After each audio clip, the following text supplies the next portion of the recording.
All righty, ladies and gentlemen, it is time for more Stanford baseball with the play-by-play. Game is going to be starting any minute now, and we have lineups.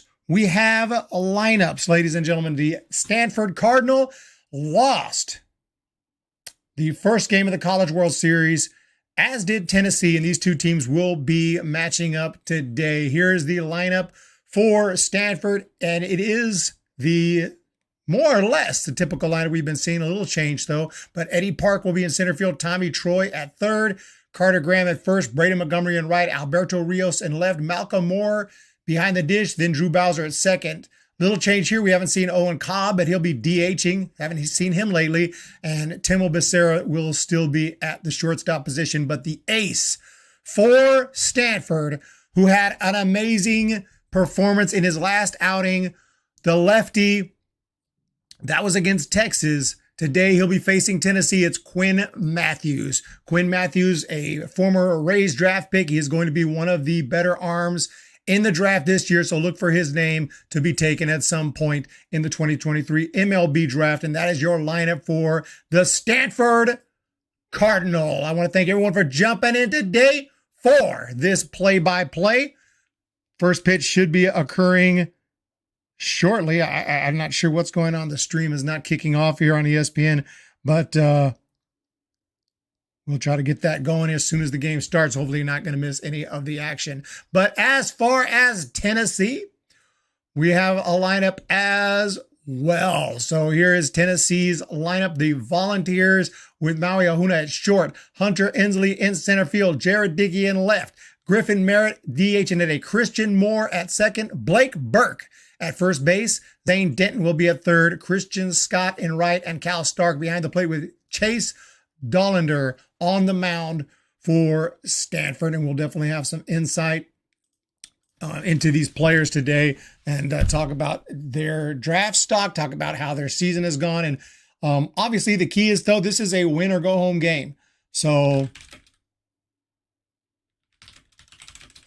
definitely got to bring their A game. Both these teams, this is a crucial mother freaking crucial game. What's up here, SA? I got Stanford all day. Oh, you got Stanford plus 1.5. Gotta love it. That is a great pick. I think so. But I'm more of a Stanford fan, being from the Bay Area. So let's just be honest right there. And still trying to get the game. ESPN app has not started to stream the game, and that's how I'm going to be watching here and bringing the play-by-play as well. But Tennessee, obviously a really good team, and SA Infrared taking Stanford plus 1.5.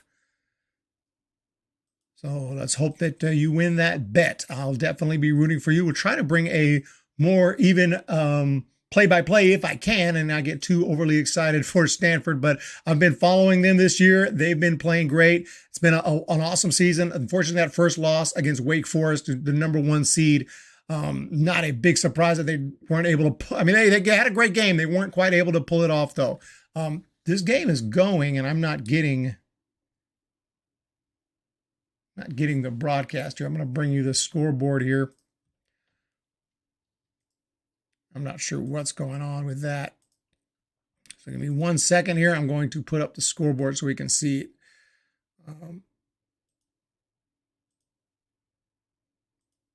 That's not what I wanted to do. Let's go with window, capture. Let's see here. There we go. There's the scoreboard. Just kind of fix that up, make it a little more clean.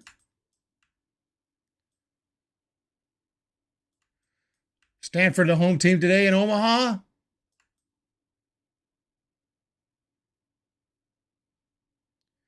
Let's go right up here so we can see it. There we go. Something like that. I don't know, maybe down here. All right, there's good. All righty. What is going on with the freaking game? We have any live stats here?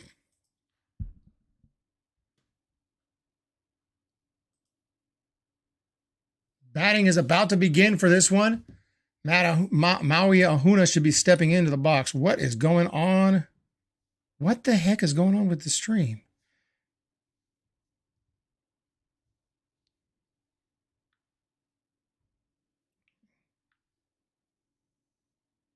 Okay, I think we're live now. Now we're kicking off. We are live with the play-by-play. Or are we? Should be going up right now. Yep, here we got it. Here we got it. Here we go, ladies and gents. Sorry about that little delay, a little bit of hiccup there. I'm from Ohio, so I'm not biased. Oh, that's good. Don't want to be biased at all here. This game is getting underway here. No score, top of the first inning. Ahuna is in the box. I'm just trying to get the feed here. We can bring it to you.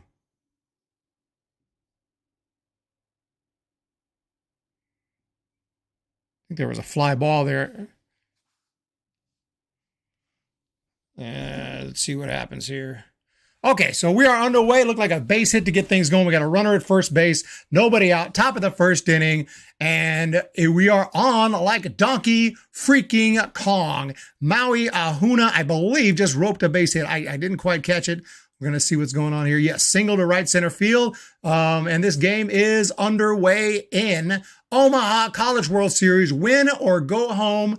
The winner moves on, stays alive. Both these teams have a loss. Look at these records, 43-20 for Tennessee, 44-18 for Stanford as Hunter Inslee swings in, hits a foul ball. And again for Stanford, the ace, Quinn Matthews, he has got phenomenal stuff coming off of an excellent start against Texas. He is pitching for the Stanford Cardinal today, and they are expecting him to go as deep as he needs to guarantee a victory today, give that offense an opportunity to score some runs. So the lefty fires away, and he throws a off-speed pitch, hits the outside corner. No balls, 2 strikes here. Nobody out. Runner is on first base for the Stanford Cardinal. Hunter Inslee is at the plate. He's hitting .289 in the year, .398 on-base percentage. We'll have breakdowns for some of these players. My thoughts on the guys that I'm familiar with.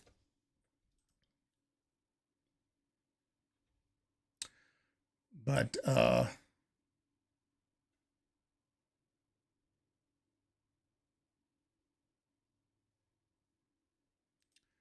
we'll do that throughout the game. There's a fly ball right field down the line. He's got it for the out. 1 away. Runner retreats to first base on a 1-2 count. The fly ball to right retires the batter. 1 down here in this ball game.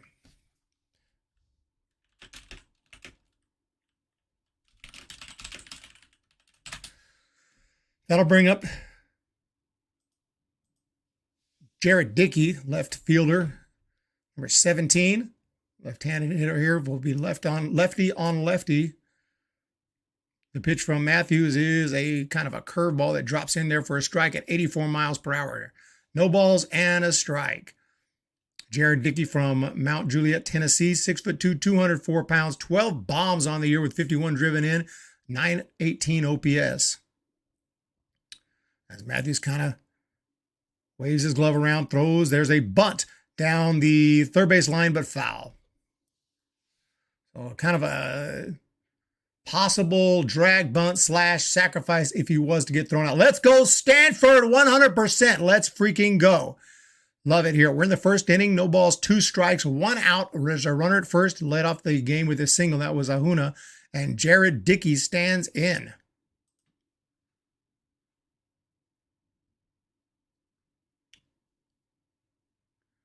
Here's the pitch. There's a check swing. They want to check with the third base umpire. No swing. Didn't look like a swing. Chase Dolander will be doing the pitching for Tennessee today. He is one of the top prospects in all of college baseball. And it's going to be a tough task for Stanford. There's a rip down the right field line. That's a base hit. And that is going to send Ahuna to third. And now there's runners on the corners for the Volunteers here. And they have an early rally in the first inning with 1 out. Runners on the corners. Griffin will bring him home. So no score in this one, but Stanford threatening early. So both teams have their ace out there today. This is going to be a fun one. And hopefully a close one for the sake of the entertainment value of the broadcast. No score here. We are in the first. Next year, I'll be doing a lot more play-by-play. Stanford, we're going to try to up the value as well, the production value here. Just trying to cover a little bit of this College World Series. It's been a great year for a lot of teams. And Griffin Merritt stands in. 6'2", 223. He's got an OPS over 1,000. Here's the pitch. Looks like a changeup, and it is called a ball. 2-0. I don't think Quinn Matthews liked that call, laughing a little bit.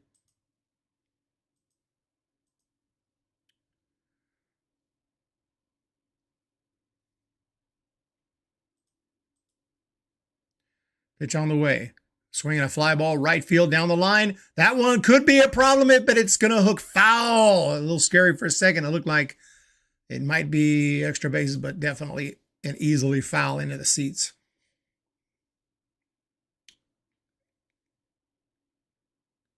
Two balls and a strike now to Merritt, the DH. 314 batting average on the year. We'll be looking into these players as we go along as well. This is a pretty critical moment here early in this one. There's a off-speed pitch up high.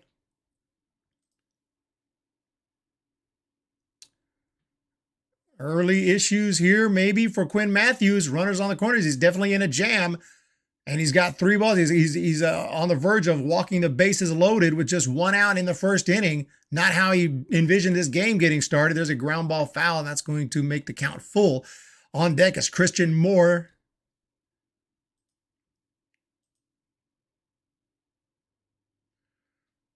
Griffin Merritt at the plate. Outfielder from Cincinnati, Ohio. He is that's where he's from, but he actually attended high school in, there's a fly ball in LaSalle High School. There's a fly ball short left field that is going to be caught. The runner is going to tag. We might have a play. The throw home. He's there. He is out at the plate.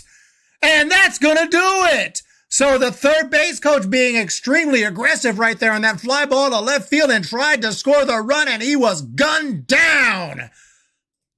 Some excitement early in this one. And Stanford able to get out of the jam, and a great throw by Alberto Rios, the Pac-12 Player of the Year in left field, throws a frozen rope home to gun down the runner who tried to score. The fly ball was not very deep.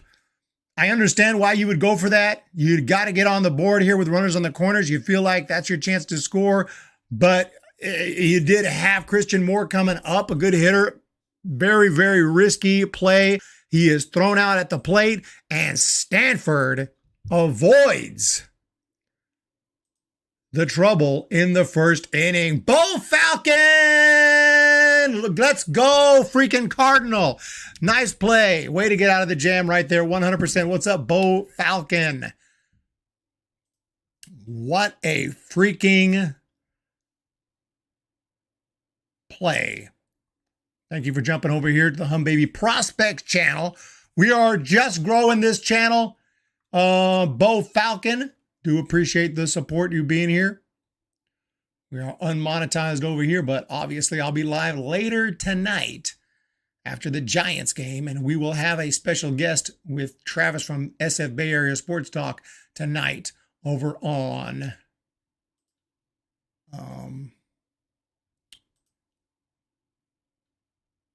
the Hum Baby Baseball main channel. So here comes Stanford.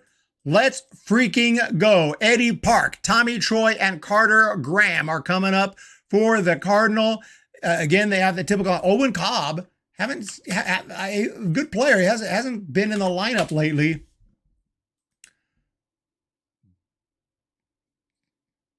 Dealing with had some injury issues early in the year. And he's been a little bit injury prone throughout his career with Stanford. senior player this year. He hasn't played since June 4th against Cal State Fullerton. And he's missed a lot of time here. I'm not sure if I have a video on him on the channel. If not, I will, because I have plenty of footage of Cobb. But he hit 325 this year, 6 home runs, and he could be a name to look for in the draft this year. So Cobb back in the lineup today.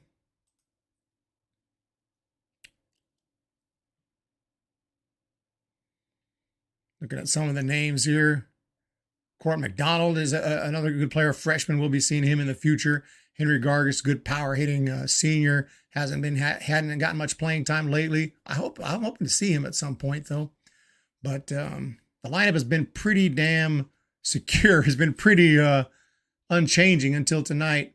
Saborn Campbell has been the one who has been in that lineup lately, but he is not in there tonight. So we are back ready for baseball. Eddie Park. Thank God Griffins didn't score 100%. 100, keeping it real. Here's the pitch. Upstairs.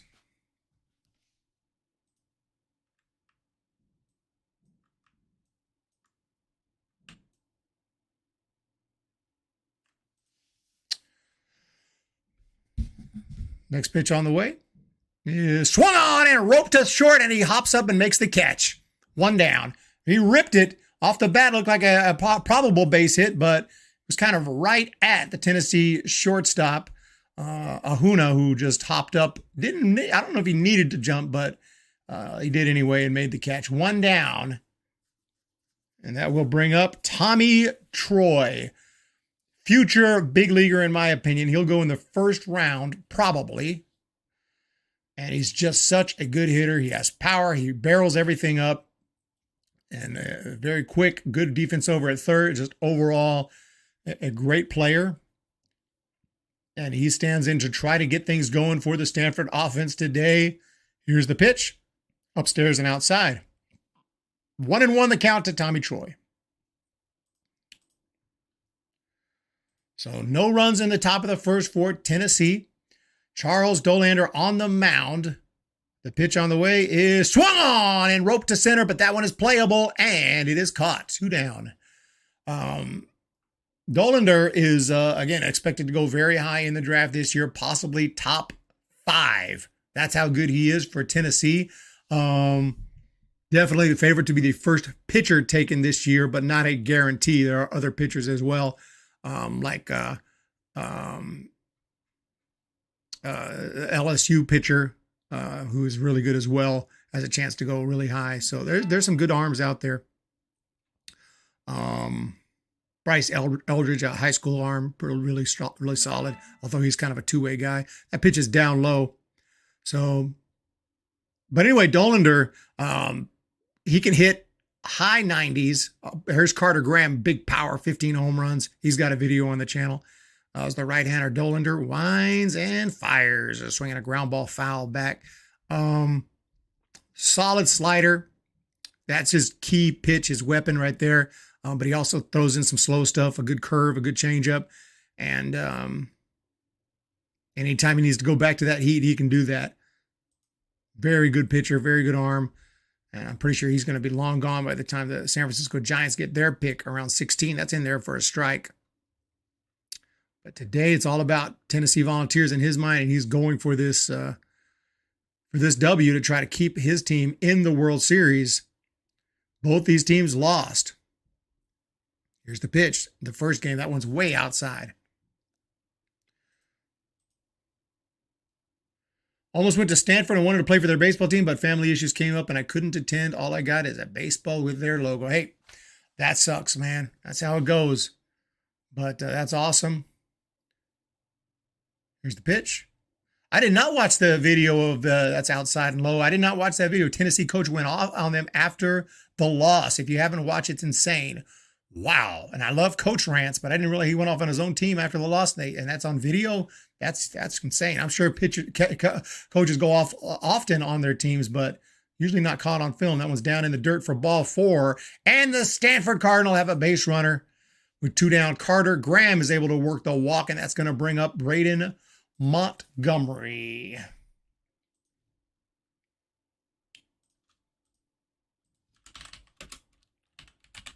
Montgomery hit some big key home runs during the Texas series. I'm going to try to spruce up the stream as we go along here.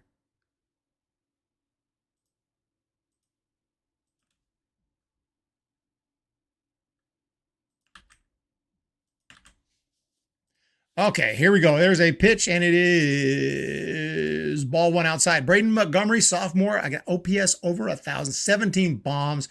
He's got big power, opposite field pop, and one of the better hitters on the team. He's been the cleanup hitter for the majority of the season. Here is the 1-0 pitch on the way to Montgomery. And he rips one, sliced it down the line. That one's going to drop in for a base hit. Montgomery with a hit, 2 men on for Stanford, and now they have a rally of their own. It's a 2-out rally, but a rally nonetheless.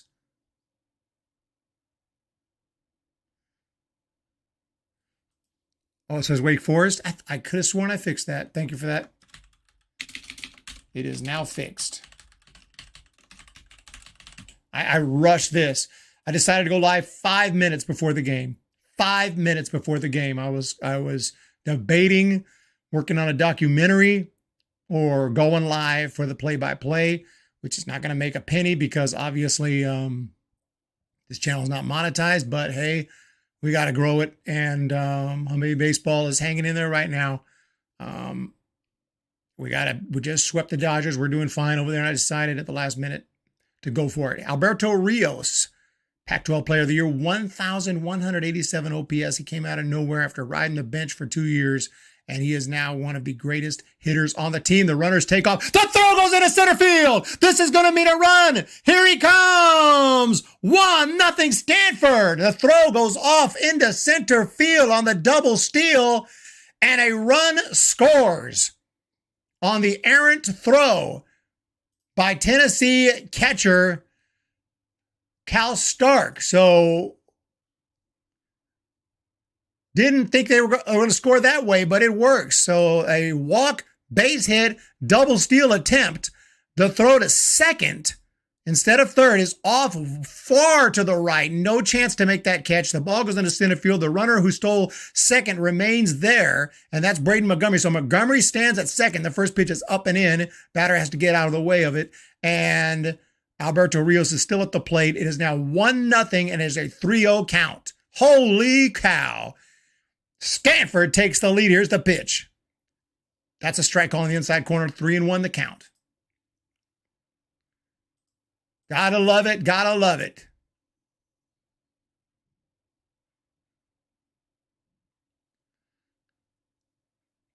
Here's the pitch. And there's a swing and a rake. Left field. Is it fair? Yes, it is. It's heading into the corner. A run is in. Around first, heading to second is Rios. And it's 2-0 Stanford. A double for Alberto Rios. And both the walk and the single have come in to score for Stanford, and they have taken an early 2-0 lead here in the first inning off of one of the best college arms in the game. But the bats awaken. What a shot down the line. Beautiful piece of hitting right there. The run easily scores. Let's freaking go.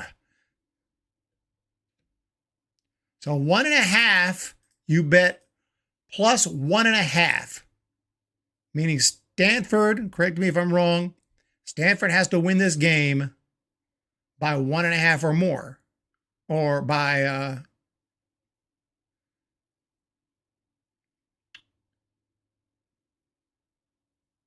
so Stanford, you add Stanford plus 2.5. Oh, so wait a minute. So you add 2.5 Stanford. Stanford can lose and you could still win your bet, right? Because you add 1.5. So if Stanford loses by 1, you still win the bet. Is that right? I'm not a betting man, so I'm trying to just make sure I understand. Yeah, Stanford can lose by 1 because you add 1.5. So yeah, you add 1.5. So if Stanford wins the game, you win the bet, period. If Stanford wins the game, you win the bet easy. If Stanford loses, they can lose by 1. But if they lose by 2, you lose the bet. Correct me if I'm wrong.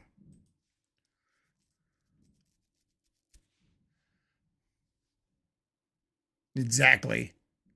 Here's the pitch. That one's high and outside. Good pressure, make an errant throw. Bo Falcon. Absolutely. Bo Falcon. Big time Hum Baby supporter. Much appreciated. I didn't even put out a notification that I was going live over here.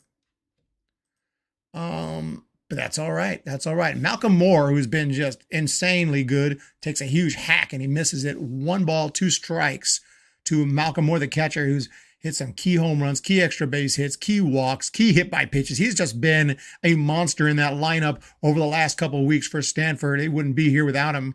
And he has that wide open stance, almost faces the pitcher. I do have a video on the channel of Moore as he pops one up to left field. That one should do it. Left fielder had a little trouble with it, but he makes the catch, and that's going to do it as he tosses the ball into the stands. But Stanford scores 2 and take a 2-0 lead after 1. This is Hum Baby Prospects Baseball. Thank you guys so much for being here. Correct. We got this one on lockdown. We are starting to understand. We are starting to understand the betting world. So very nice right there. See if I can add some logos here to the stream, make it a little nicer. Let's add a little Stanford logo somewhere. How am I going to do that here? Let's go to my Hum Baby Prospects. Stanford. Where's my logos? Here we go. A little Stanford logo. Oh, how's that? There, right there. For the home team, we'll put them over here.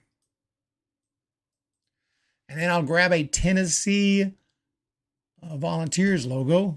There's one there, but it's too small, I think. Oh, that's okay. Tennessee logo right there.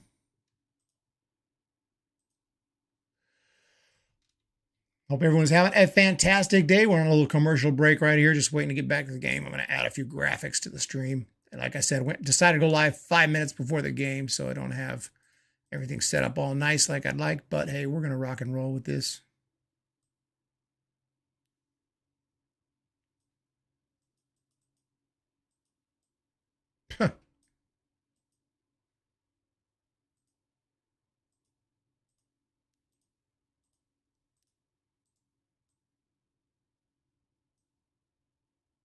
Oh, it's a CVG document. Hang on 1 second.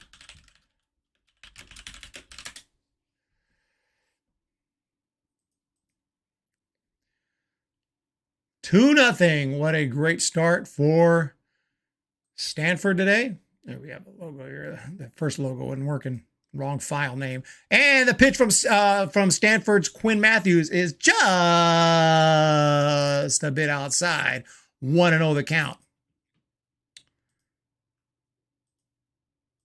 Second pitch on the way in the at-bat is a pop fly. That one is short center field. That one is going to be the shortstop over, and he's got it. Is that Becerra? He's got it 1 down in the inning. Nice start right there. Holy cow, that's a big logo. Oh my goodness, that's a beast of a logo. Just a little too big here. I'm going to make that a little smaller. Now we got a nice setup here. Tennessee. There we go. There we go.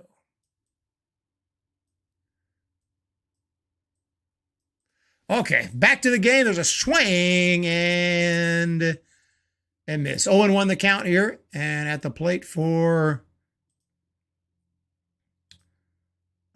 Tennessee right now is going to be Blake Burke. First baseman, left-handed batter, stands in the pitch, and he hits a ground ball towards short, and that one gets through into center field. That should be a base hit. Although I believe Becerra got a glove on it, but couldn't come up with it. It wasn't an easy play. He kind of slid over, tried to make the play. It got through. I think it'll be a base hit. Regardless, there's a runner at first now. 2-0 Stanford, a runner on. 105.5 exit velocity. I mean, he absolutely smashed that ball. Not an easy play at all. That's going to bring up Zane Denton. Senior, 16 homers on the year, 270 average, 58 driven in for Zane. Baseball is baseball. I'm on vacation this week, so I have time to stop by and enjoy. Absolutely love it. Bo Falcon. There's a curveball drops in. How many we have? Probably two. Oh, only two. It's weird. Some streams we get 1,000 people show up. So far today, we've had 9 people drop by. But as the game goes on, we'll see if more stop in or not. 2-0 Stanford at the moment. It's going to be an 0-1 pitch. Sometimes the last 3 innings, things get hopping. There's a rip down the left field line. That's a base hit. Gets the ball back into the infield quickly. Runners at first and second. And now Tennessee, the offense today for both sides is making things happen. Have not had a 1-2-3 inning. Runners are occupying the bases today as Christian Scott stands in, right fielder. But Quinn Matthews, one of the better pitchers, one of the better college pitchers, facing Chase Dollander, who's even more highly regarded. And neither pitcher has been excellent so far. Although Matthews has not yet allowed a run, he is in danger again here with 2 runners on and only 1 out. Now in the second, had an amazing play with an assist from left field to end the first inning as the runner tried to score on a sacrifice at a would-be sac fly, but got thrown out. There's a pitch. That one's down low and in to Scott. Let's see if any more magic can happen this inning to try to prevent any more runs from coming in to score. Scott. Sorry, the scoreboard seemed to have gone away. There it is. 2-0 Stanford. Pitch is just a little inside. 1 ball, 1 strike. Coming to you from Omaha, Nebraska. College World Series 2023. The lefty throws and a ball. I don't know where that thing missed. Right down the middle. Quinn Matthews is baffled. He is laughing. I don't know where it missed. I can't tell you. I can't tell you where that one missed. Here's the 2-1 pitch. Swing and a miss on a curveball. I wouldn't have even bothered swinging. Like, if you're going to call that one a ball, I might as well just take it and then work some walks here. So Christian Scott now, 2-2 count to the senior.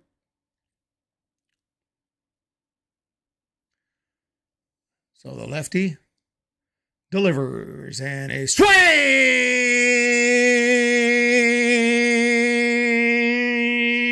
and a miss. Strike 3.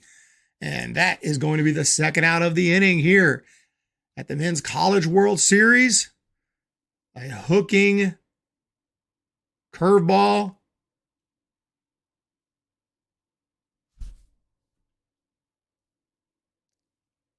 And Scott just couldn't get it. That's going to be that's going to bring up Cal Stark.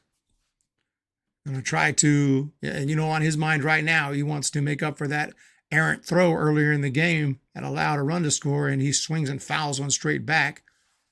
Catcher for the Volunteers. He's from Knoxville, Tennessee. A lot of hometown kids on this Tennessee team that are from Tennessee. It's not always the case in college baseball. Right-handed batter. Stands in, runners at first and second base. Quinn Matthews in a jam again, trying to get out of it. Throws a pitch that's up high and outside. Fastball in at 92. 1-1 the count. Big game for both teams. Just trying to stay alive here in the College World Series as a pitch that's outside. Double play or that. The strikeout works.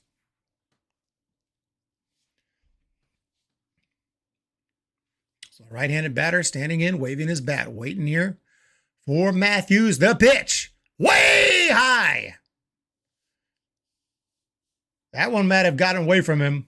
Luckily, didn't get behind. Nice play by Malcolm Moore to keep that one from going to the backstop and advancing the runners. Still runners on first and second. 3 balls, 1 strike. 2-0 Stanford. Second inning. The pitch on the way to Cal Stark is a strike call. If he would have called that one a ball, Quinn Matthews might have gotten thrown out the game. He's not loving this strike zone so far. It's actually a tiny strike zone.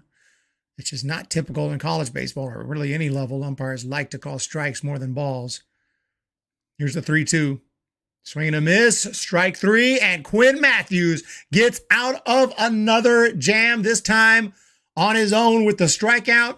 Didn't need any help in this inning to get out of it, but base runners have been all over the bases so far for both sides today. So we head to the bottom of the second inning. It's 2-0 Stanford. That was a hard fastball. He blew it right by Stark and just reeled back. I don't know how fast it was, but it probably was around 94.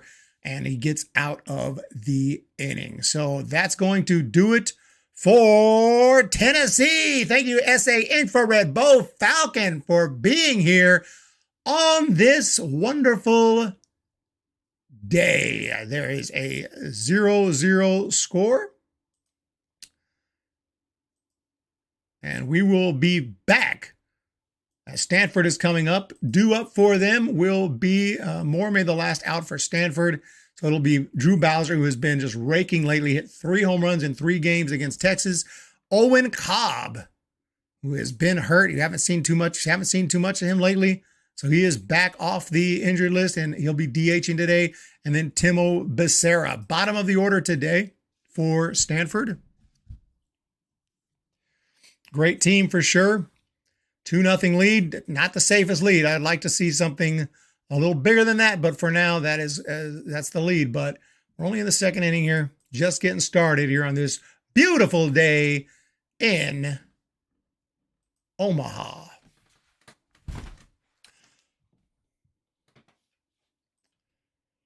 Mostly, honestly, like the Stanford teams, the guys I've heard about have been pitchers. They got a very strong team as far as pitchers. Jared Dickey is one guy I've heard some buzz on. He's in the lineup today as the number 3 hitter, left fielder. He already has a hit today, 1 for 1. So Jared Dickey's a guy, just talking about the MLB draft. We cover MLB over on the main channel. He's definitely a guy that I expect to hear his name in the first at least 3 rounds. I would say maybe a 4th round guy, but we're back. The first pitch is way upstairs. But for the most part, Tennessee is very pitcher heavy. A lot of good pitchers. Bowser is up 1-0 the count to the powerful second baseman. And he takes a huge hack and he didn't get it. Let's go, SA Infrared. Hope you've subscribed to the channel as Drew Bowser stands in 271 on the year. Right-handed pitcher winds and delivers, and a call strike. It looked a little high, but okay. 1-2.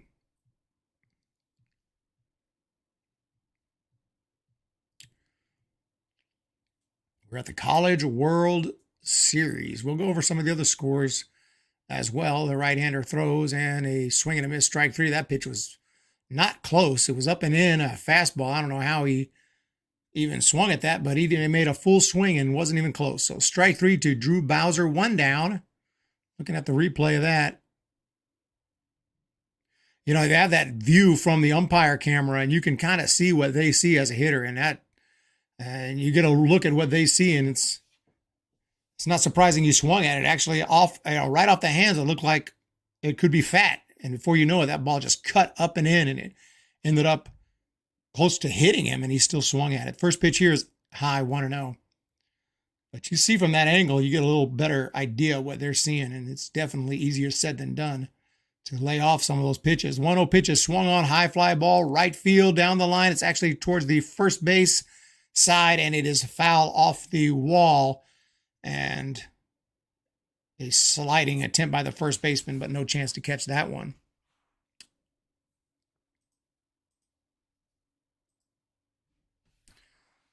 Two nothing Stanford. Ball and a strike to Owen Cobb. As I said, he hasn't played for about 2 weeks plus, maybe 3 weeks. Pitch is swung on and fouled straight back. But he's one of the better hitters, and Stanford's glad to have him back in the lineup today. 1 ball, 2 strikes. 1 out on the Bowser strikeout. 2-0 Stanford. Second inning. Here it comes, and he swings and fouls one back again. Just got a piece of that, and it's going to go out and into the seats. I guess he got a little more than a piece of it. It's pretty high up there. But the angle is the umpire view. Again, they're showing us that umpire view quite a bit on the broadcast. And it's not so easy to tell. Ball, 2 strikes. 30 pitches already so far for the Tennessee ace, Chase Dollander. Here it comes from the righty. And he's swinging a fly ball left field, not deep. That's going to be playable, and that's going to be caught, and that's going to do it. A quick one. So, oh, no, I apologize. Did the left fielder think that was 3 outs? I thought he tricked me if he did. He started jogging in, and I thought that was the 3rd out, but I knew that wasn't the 3rd out because I just called it. Bowser struck out, and then there was a fly out. But the left fielder caught it, started jogging in. I thought it was 3 outs. So he kind of tricked me there. So 2 down now. And Timo Becerra will be the batter. He may have just been jogging in to throw the ball. He really did. His body language looked like it was 3 outs. That's the 2nd time that's happened to me this season. Here's the pitch on the way to Becerra. Check swing. I believe it'll be a strike. Checking with the first base umpire, and indeed, he calls it a strike. 0-1. I'm pretty sure he went there. Timo Becerra from Clovis, California. 6 foot, 181 pounds, 340 average on the year. For the shortstop, here's the wind and the 0-1 pitch, swing and a miss, 0-2.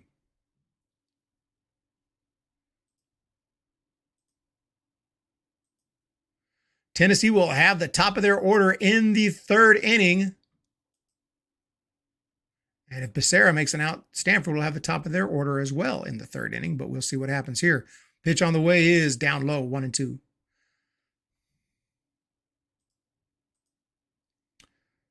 2 down in the inning.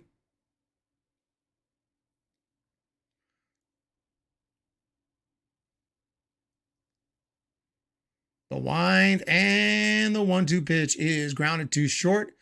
Easy play, 6-3 on the play, and that's going to do it for Stanford. It does end up being a 1-2-3 inning. Quinn Matthews heading back out there.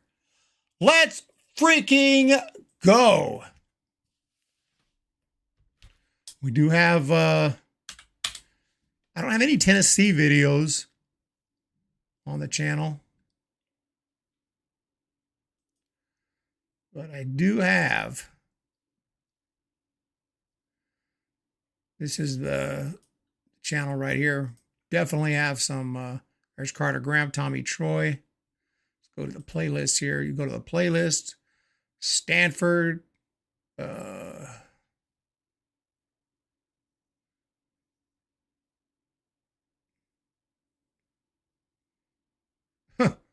oh, here they are. I can't blind as a bat. Stanford Cardinal. That's not.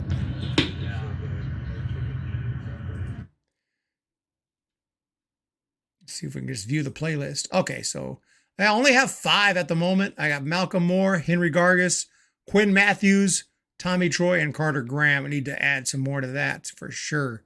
So some good players there. But yeah, Quinn Matthews, take a look at him here. And this is who's doing the pitching right here for the Cardinal today. A former draft pick of the Tampa Bay Rays, 6'5", 188. And just a great arm. And he's about to go take the mound. He'll be facing the top of the order here.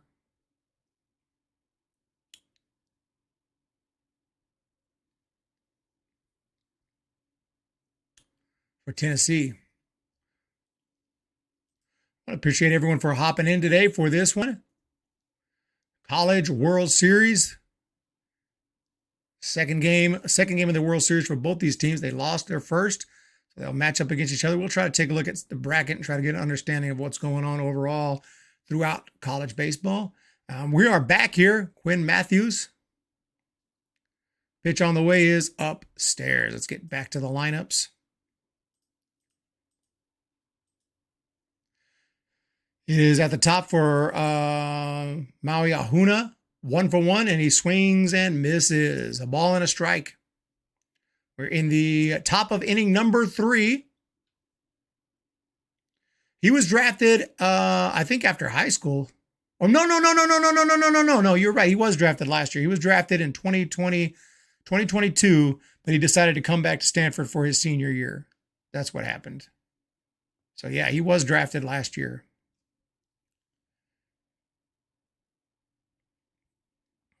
Here's the pitch. A lot of players get drafted after high school, go to college, but I don't think he got drafted after high school. There's a swing and a miss, strike three, one down.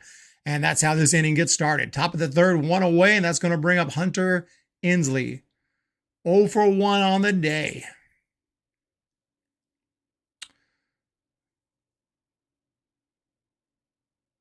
We're at the College World Series.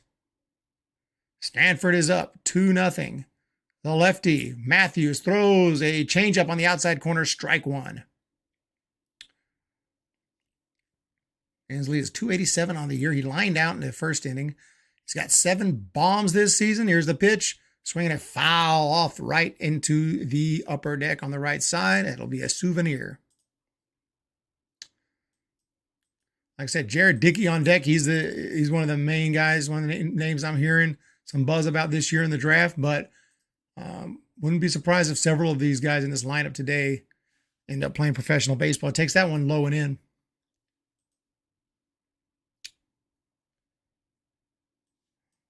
See if we can find some more info on Inslee.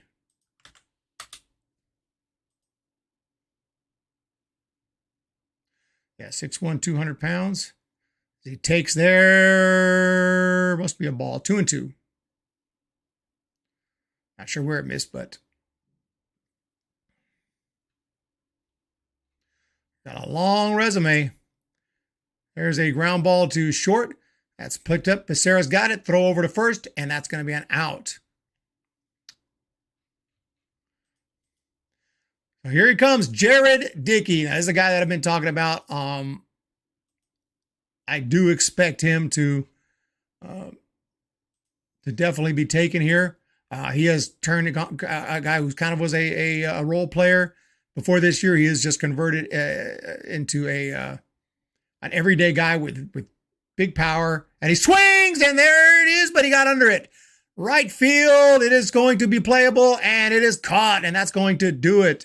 So Jared Dickey, didn't give me much time to talk about him, but definitely got some good power. He showed that swing right there. It was a big cut, but he got under that one and popped it up to right field. He's a guy who can draw walks, though, and can play catcher, can play first base, a little bit of outfield, and definitely a versatile guy and a future professional ball player, definitely next year.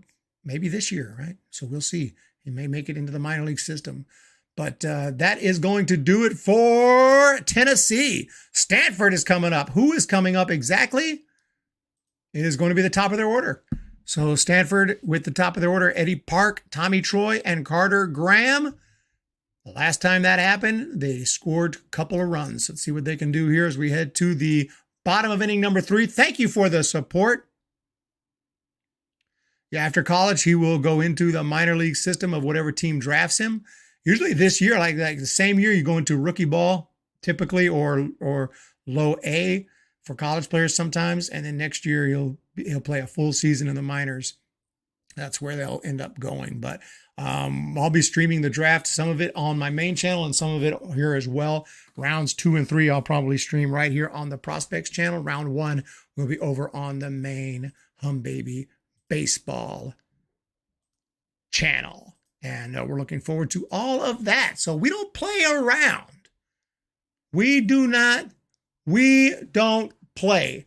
One of the other things I need to do is I want to change that orange. See, I got all that orange. I want to change it to more of a Stanford color. I haven't had time to do it. I wonder if I can do it while the stream is going. Maybe that's asking too much. Well, we're on a quick commercial break. Appreciate all the amazing support.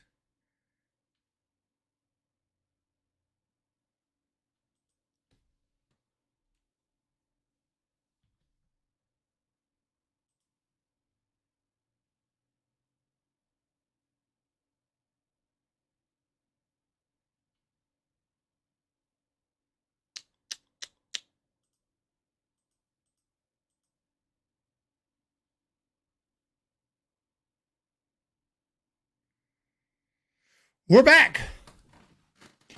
We are back. Top of the order, Park is heading to first base. I believe he was hit by the pitch. It was low and inside, and it hit him right on the shoe. So we have a leadoff base runner for Stanford. Eddie Park on the first pitch gets hit on the foot, and Tommy Troy will stand in. So 2-0 Stanford, bottom of the third inning. Runner at first base, and Tommy Troy, the right-handed batter, is the hitter for Stanford. Here it comes. Takes one way upstairs. 1-0 the count.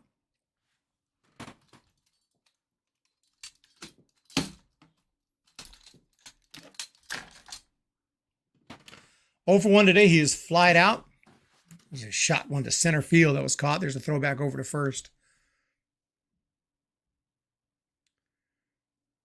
The Cali-Okie connection has made it. What is going on? Here is the pitch. It is going to be Tommy Troy at the plate.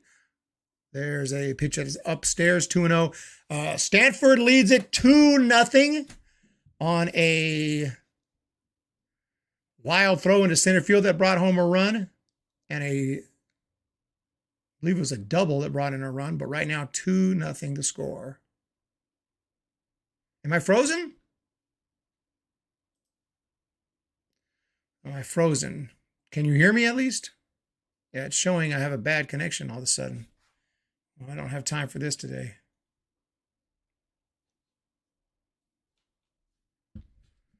Showing I have a bad connection. Let me check on it. Oh, we're good? Sometimes it just does that for no reason. I'm going to keep calling the game, though, as we go. Nothing going on right now. Runner is at first base. 2-0 Stanford.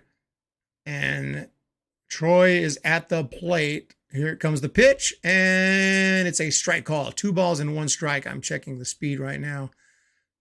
Checking my internet speed and see what's going on. Everything looks good. Except for the fact that it says it's not getting enough data. 2 balls and a strike. Here it comes. Check swing. They're going to check with the first base umpire. I don't think he went, but the first base umpire disagrees with me. Strike call, 2-2. I have to check out a replay on that. And I'll tell you, okay, I guess he did go. On the replay, it does look like he went. Yeah, upload speed is garbage right now, and I don't know why. Throw back over to first. Could be worse, but it's definitely not good. Well, we'll keep on rolling. We're going to keep on rolling because I really don't know what to do about it. 2-0 Stanford. Here's the pitch, and it's swinging a foul straight back.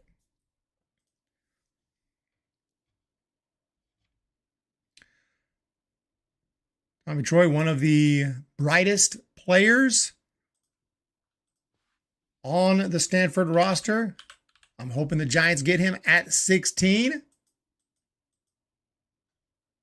But he's only moving up most mock drafts, so he may be long gone by then.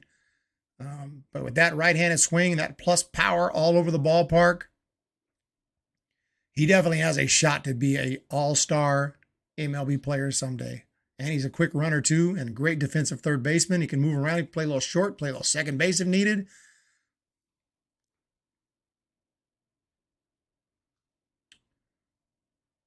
And I expect him to go. At first, he was looking around 16, around with the Giants. Then he was 14. And I think I'm starting to think he may go top 10. Throw back over to first. 2-0 Stanford. We're in the third.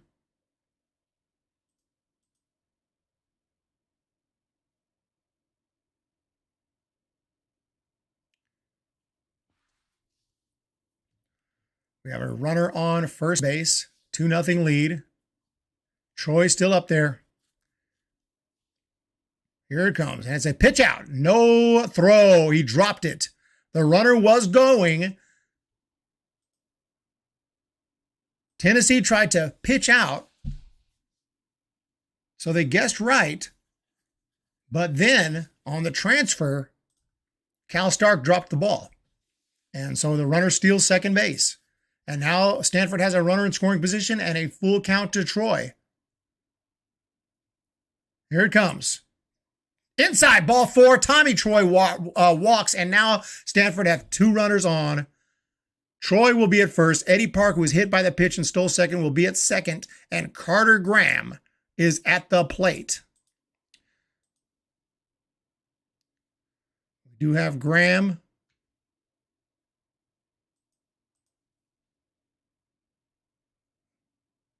Big power hitter.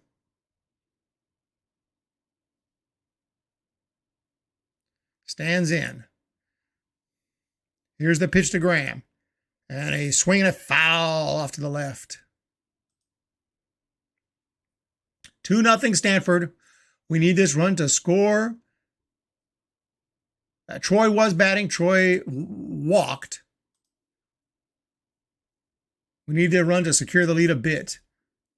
4-5 this inning would be great. Oh, SA Infrared needs a W right here. Carter Graham is up.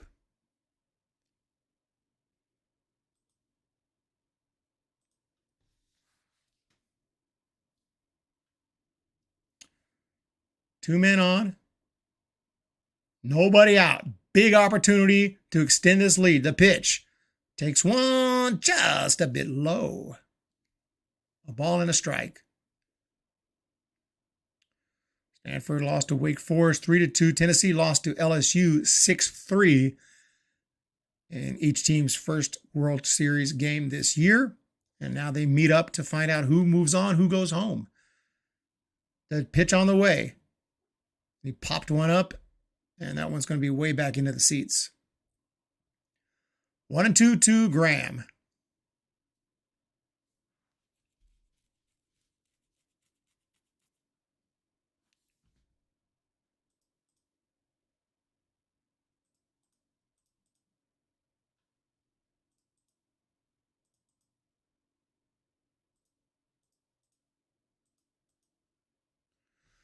All right, here we go. 1-2 pitch. And he turns and throws back to second. It's not going to even be close.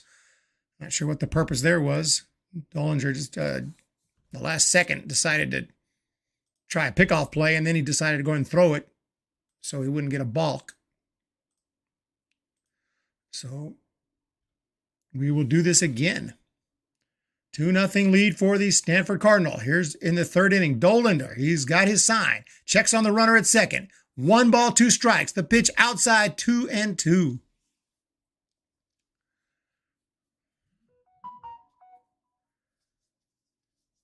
Graham has a chance to put the Cardinal up by 5 runs, and he has the power to do so. But he would like to just at least do something to contribute here, and he's unable to do so. That pitch is upstairs, and he swung at it and missed. Strike 3, and Carter Graham is down on strikes. That pitch not really close.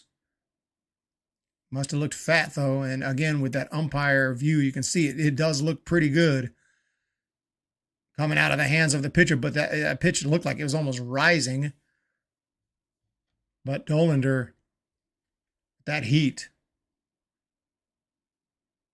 Strikes out Graham. Now there is 1 out, 2 men on, and Braden Montgomery will be the batter. It looks like the Tennessee bullpen, a little bit of shake-up going up there. Maybe they're going to have someone start warming up here. There's some action going on. There's a curveball that drops outside, but it's called a strike, 0-1.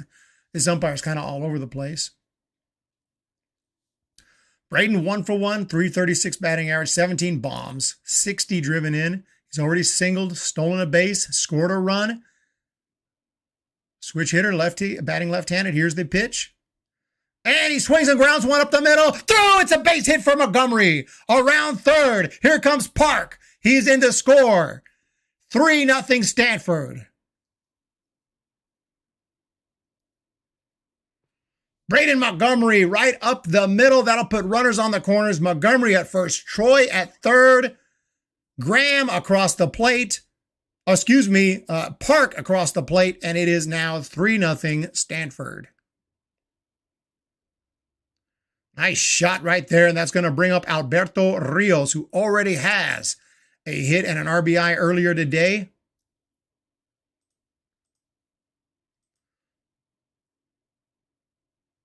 Be sure to like the stream, if you like the stream. So YouTube will promote it to more likely viewers. Thank you, the Karaoke Connection. There's a swing and a foul. Hoodie, I like the ump cam. It is cool. It is pretty cool. It's kind of shaky cam. It's like kind of shady little freaking Born Identity up in here with the shaky cam, but that's because he moves his head around and he's not really worried about the cinematography. So 3-0 Stanford, 2 men on, 1 out. The pitch is outside.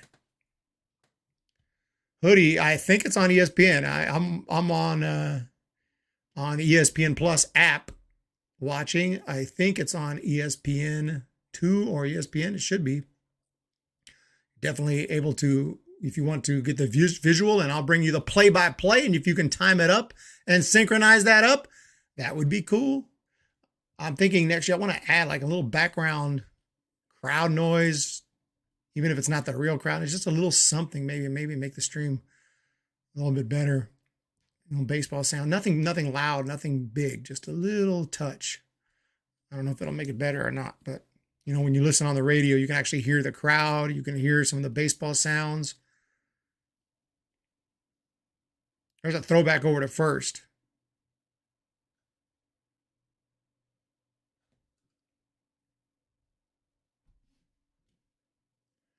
Got it on ESPN all day long. 3-0 Stanford on top. It's going to be a 1-1 pitch. Runners are on the corners. Here it comes. Upstairs. 2-1.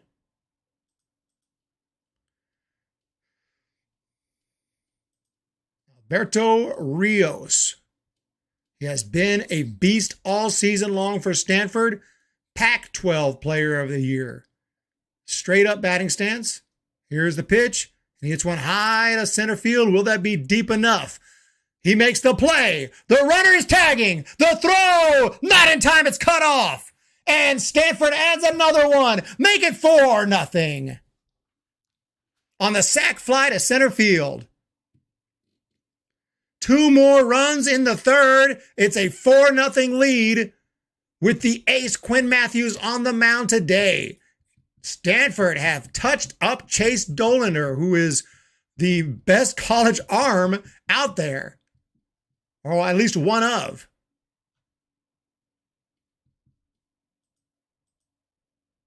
Love to see it. Delayed by 5 seconds. Nothing I can do about that, Hoodie. It takes time for YouTube to transmit it to you guys, and I may be behind anyway on what I'm watching. Here's the pitch. There's a ground ball up the middle, played by the pitcher, who's going to underhand it to first for the out, and that does it. But Stanford strikes with 2 more runs.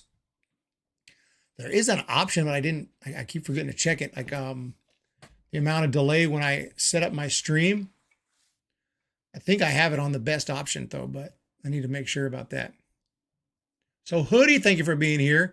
The Karaoke Connection. If I'm delayed, you could pause the game if you have that function on your TV.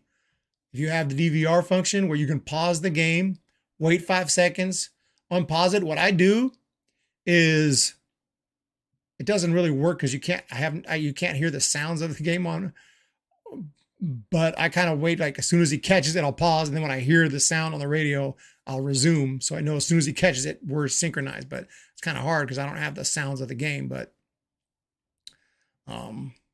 like as soon as I say it, and there's a fly ball, then right after he hits it, that's where you pause and try to synchronize it up. I don't know what I'm talking about. Anyway, Stanford gets it done. It's a 4-0 lead right now. That's my background right there. I wonder if I can change that to make it more of a Baby Alerts Fancy Black. I don't know if I can do it.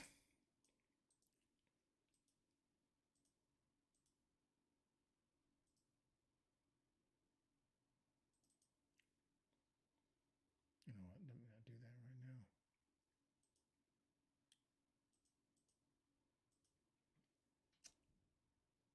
Holy cow. All right, we are back. Sorry about that. It's easy. If you have DVR, pause TV, be a minute, and then unpause. Oh, yes. There's the secret. That's what I was, yeah. Just pause it for a minute and then unpause. Yeah, I mean, it's tough to get it perfect as long as you're close. I'm more excited than the ESPN announcers. Holy cow. Who they got calling the game up there. Oh, my goodness. I got Harrison Ford up there. And it's a base hit. 4-0 now. Stanford leads. It is 4-0, though. And here's the pitch from Quinn Matthews. And he takes one just a bit. No, it's not. It's a strike call. Inside corner, 0-1 the count. We got SA Infrared. We got Hoodie. We got the Calliope connection earlier on. I'm not sure if he's still here. We had Bo Falcon up in here. That one's a ball. 1-1 the count here. 4-0. Who is up for Tennessee is the question. And it is going to be, that ball's down low, 2-1. It's going to be Griffin Merritt. Does he merit being in the cleanoff position, being on the cleanup spot in the lineup? We're about to find out. Here's the pitch on the way. A fly ball deep right field. Okay, I guess he does. That one is smashed, but it's foul into the seats. Number 10, Griffin Merritt. He'll be followed by Christian Moore and then Blake Burke here in the 4th inning. Pitch on the way. That one's down low and inside.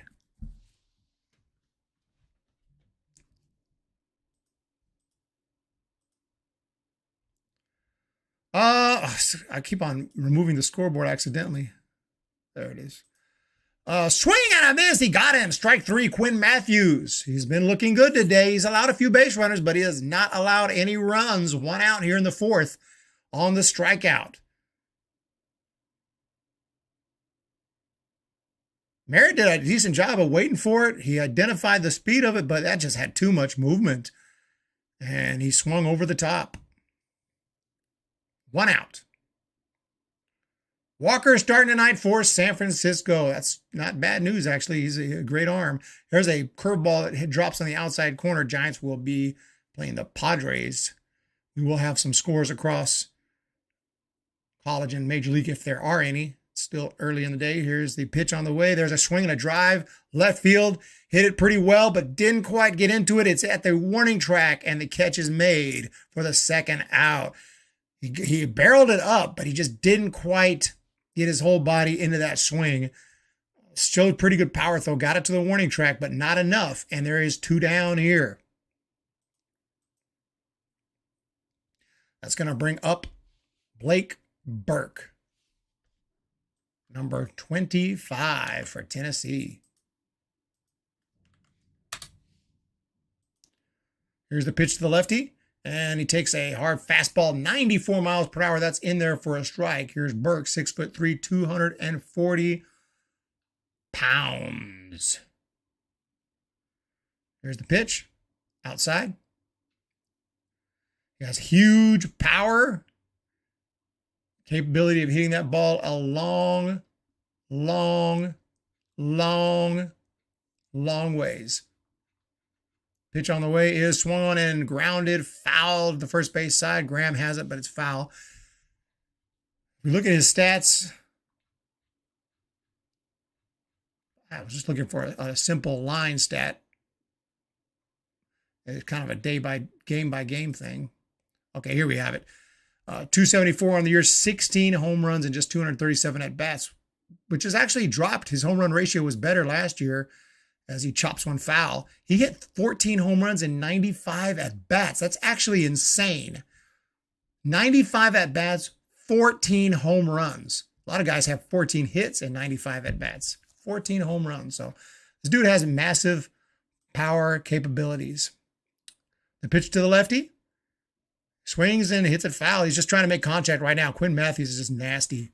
That stuff has good movement. Hard, mixing up speeds. He's throwing it inside, outside, all over the plate. It's very unpredictable, very difficult to hit right here. And we'll see what happens. The pitch and a big hook drops outside. Nice job by Blake Burke, but not swinging at that one. 4-0 Stanford Cardinal. We're in the 4th inning, top half. 2 down, 2-2 count. Blake Burke is up. Quinn Matthews delivers. Oh, what a pitch. A hooking curveball, 74 miles per hour, no shot. Blake Burke had to be prepared for the 95 heat, and he had no chance. Waves at it, just says hello, did not touch it, and that is going to do it for Tennessee. What a pitch right there. Quinn Matthews, the ace, just made him look like he hadn't swung a bat in 10 years with that last pitch, and that is going to do it. So we are heading now to the bottom half of the fourth. Stanford with a 4-0 lead. Hoodie. Walker starting tonight against the Padres ace. San Diego's starting at 7-2, yet they're below 500. That is crazy. We'll definitely be on the call tonight for at least a post-game. Definitely we'll have a post-game show, and Travis will be here from SF Bay Area Sports Talk for tonight's post-game show. Thank you everyone for joining today's stream. Stanford scored 2 in the first, 2 in the third. We will recap the game, and if time, we'll check some other scores out. But so far in this one, Tennessee threatened in the first, couldn't get it done. There was a fly ball to left field. They tried to score on the sac fly, but Ahuna was thrown out. Then in the bottom half of the first inning, after the first 2 men were out, Graham walked, Montgomery singled, Montgomery then stole second, and a throwing error led to a run, and then Rios doubled to score, to bring in the second run, and it was 2-0 at that point. Stanford had taken the lead. Then in the third inning, they added 2 more runs on a Montgomery single and a, actually that brought in Park. Before that, there was a walk. Troy walked to load the bases, and then Montgomery with that single made it 4-0. Made it 3-0, and then Rios hit the sacrifice fly to make it 4-0. So Rios sac fly to make it 4-0, and that's how they scored their 4 runs. Back to action already. Pitch on the way. Don't mess around anymore. Swung on and missed. So Stanford is back up to the plate.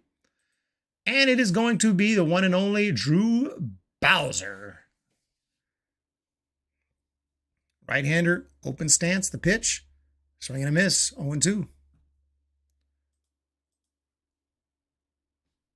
Got 3 home runs in 3 consecutive games against Texas. 14 on the regular season with 270 batting average for Bowser. Righty on righty, the pitch, swinging a ground ball up the middle. That one's through. Base hit, Drew Bowser. And that's how this inning gets started here in the bottom of the 4th inning. Bowser is on. So Chase Dollander traditionally is a slow starter, though. Can give up runs early. But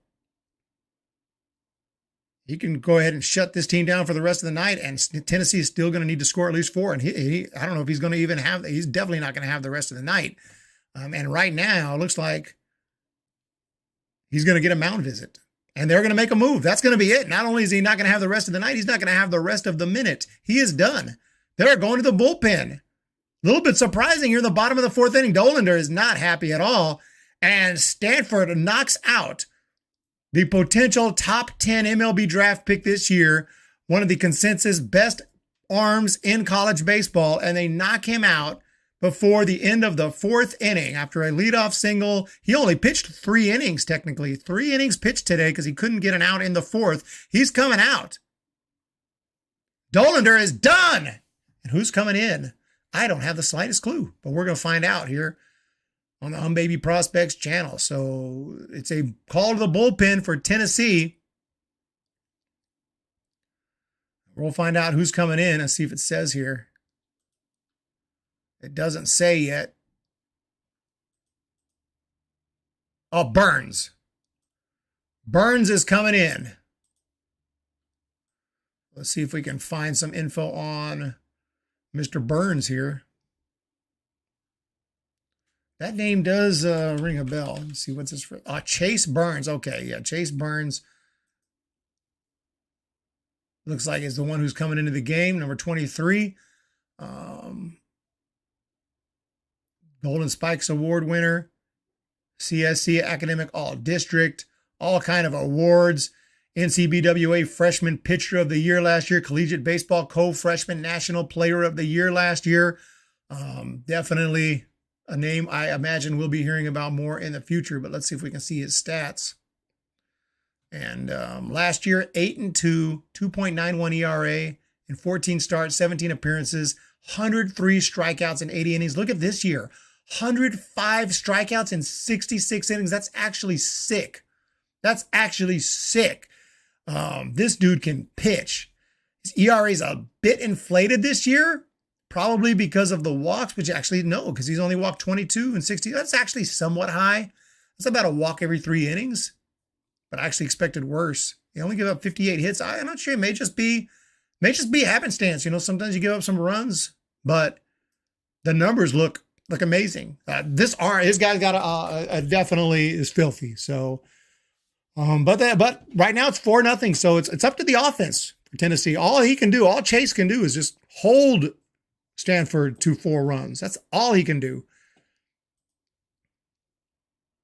So here comes the sophomore, 6'4", 195, with an amazing strikeout ratio. I'm looking forward to seeing what this guy can bring here as Stanford steps up.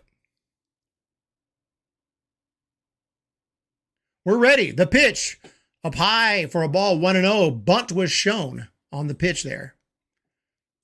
So we're ready. We're back. Bowser is on. And Cobb is up. Is he going to sack bunt? Are we going to see it? I think so. He squares to bunt, lays it down, but he pops it up.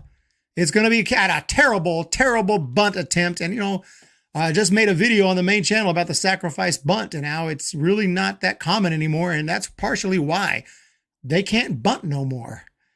Pop-up bunt. A terrible, terrible choice to even try to bunt at that high pitch.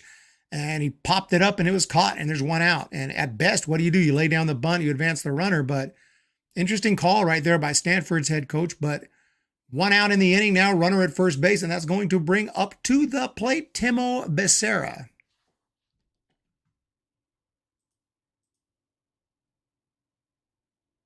Pitch on the way. Strike call. Probably about 20 years old. I didn't catch the age of Chase. Is that what you're asking? Let's check out his profile here. Here's the pitch from Burns to Becerra. Strike call. Doesn't actually say his age, but he's a sophomore in college, so we could figure he's pretty freaking young.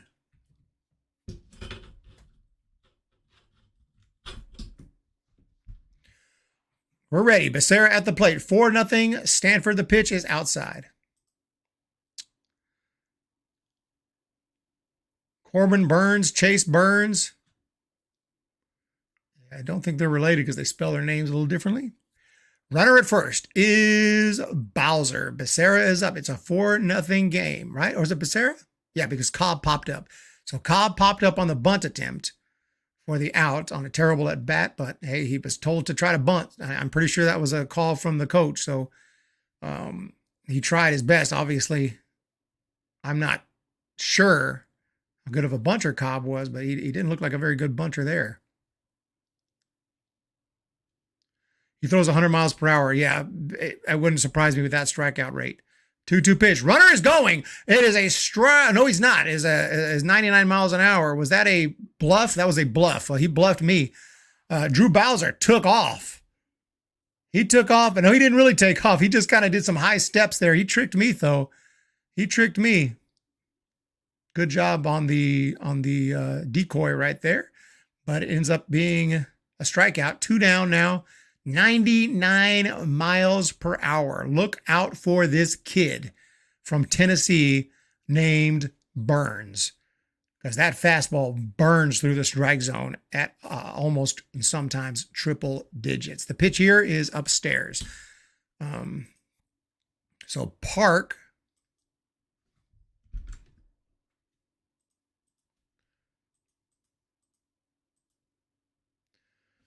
Eddie Park 0 for 1 today. The pitch. Rakes one to center, but I think he hits it right to the center fielder who makes the catch. And that's going to do it. Nice swing of the bat, but not the best placement. Right at him. And that's going to do it. We are going to head to the 5th inning. The Stanford Cardinal is up 4-0. Thank you all for being here. We have 5 concurrent. We have 47 overall. I guess we have to play the Texas Longhorns more because about 1,000 people showed up and they look to be mostly Longhorns fans. But Texas lost that series. We're in the College World Series now. And I'll see if we can find out a little bit about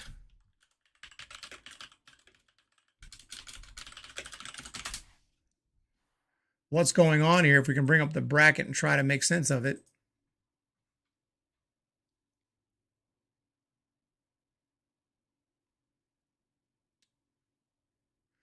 Okay, here we have it. This is just the final 8 teams right here. The bracket, this overall bracket goes back to regionals and super regionals, but the College World Series should have a bracket of its own, shouldn't it? So I'm going to click bracket 1. Virginia has already been eliminated. Virginia is out.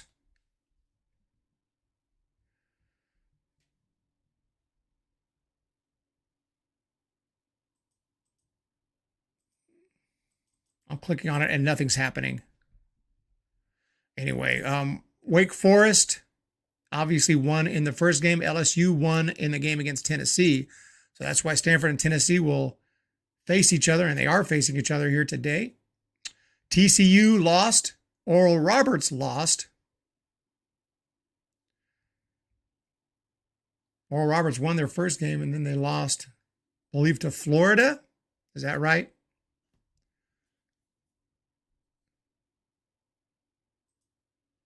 I'm clicking here, but nothing's happened. Actually, the whole screen is frozen. I can't do anything, so I don't know what the freak happened. Well, we're back to the game here. We'll check on that a little later. You love to see it. Here's the pitch. Swinging a rope, center field, base hit for Tennessee. So that's a base hit by Zane Denton.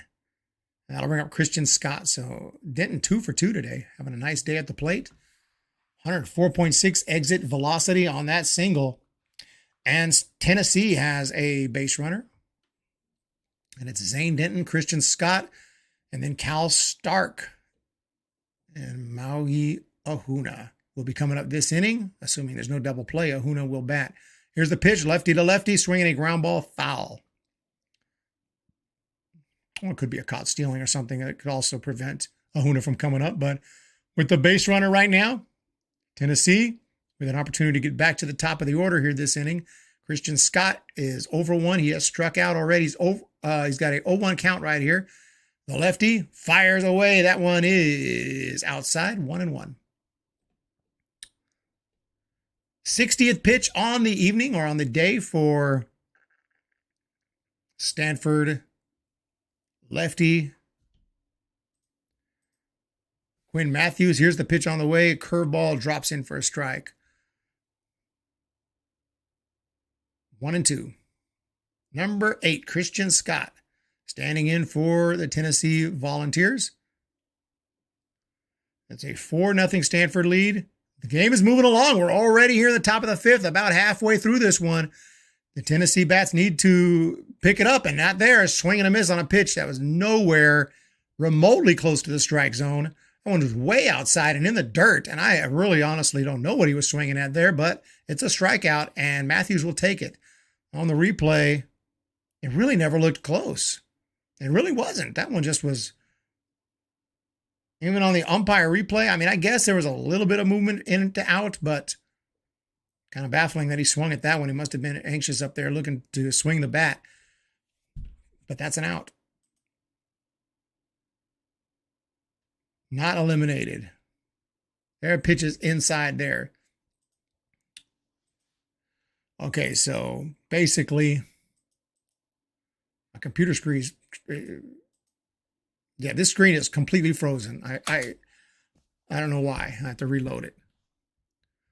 Okay, here we have it. Now we have some more information here. We'll check it out at the end of the inning. There's a base hit to left field. And that was Christian Scott, or was that Cal Stark?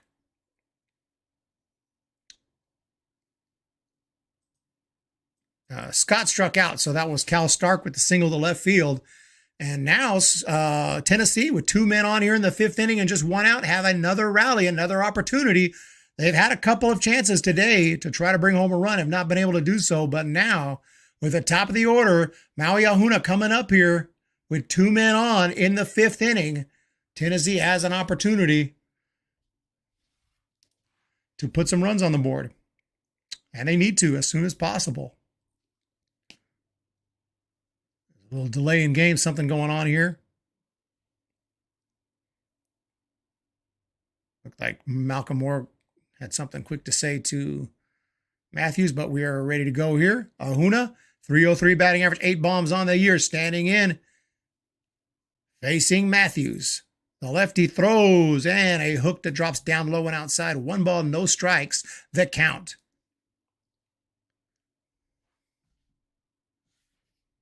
Number 2, Ahuna, good leadoff hitter with a batting average of 303. Matthews checking out the scouting report. Now he's ready. Checks the runners. The lefty throws, curveball, and he rakes it to the opposite field. It's going to be a hit. Nobody can score on it. They had him played shallow. That's going to load the bases. Good job by the Stanford defense to prevent any more damage than necessary, but now the bases are juiced.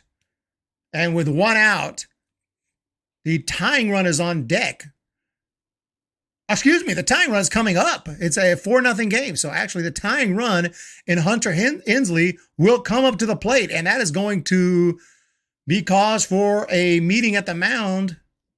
And out comes the pitching coach. So we have a 4-0 game, and a home run would tie this thing, and that could be disastrous to say the least right here. And Hunter Hensley has that capability. So a little rally going on. It could be a big rally for the Tennessee Vols, and that's going to be it for the mound visit. Matthews will stay in, 1 out. A double play would be... That's what the doctor's ordering. He's writing a prescription right now. The doctor is ordering a double play. We'll see if they can fill that prescription or not, because that's what they need right here. Other than that, a strikeout or a pop-up, but or a line drive that is caught. There's not too many things that can go right. There's a lot that can go wrong right here for Stanford. Bases loaded, 1 out. The pitch outside. A walk would be bad. Not the worst thing, but it would definitely not be good. The goal right here for Matthews is to get out of this inning unscathed. That is not going to be easy. The 1-0 pitch. Foul ball. We have 5 concurrent viewers, 4 likes. Hit the like button if you haven't already. I would appreciate it. 48 overall so far in the stream. It's been up and down. I do appreciate everyone stopping by. We have a 4-0 Stanford lead here. In the 5th, 1-1 pitch, ball, 1-2 inside. Hunter Hensley.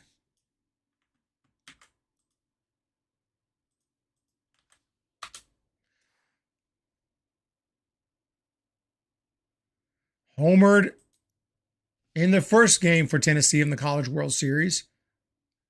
And he tries to here, but he got under it. Left field, that should get a run home, maybe. We'll see. It's going to be caught. The runner tags. The throw to the plate is close. Did he get him? No! Save! Wow, that was closer than I expected. So the fly ball to left field, it's a sac fly. The runner scores, and they had made that close at the plate. I thought it was going to be an easy run. And they actually had a play. Malcolm Moore, nice catch, nice tag, but did not get him unless they want to do a replay. That is a run, and it's 4-1 Stanford. They had 1 assist already from left field today. Almost 2.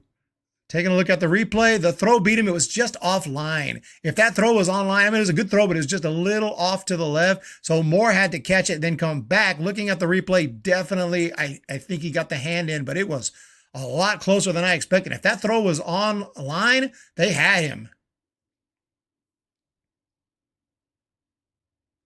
Quinn Matthews did his best at being the backup umpire. He made the out call, but unfortunately, it's not going to count. Only the umpire's call actually counts. 4-1 Stanford, 2 outs now.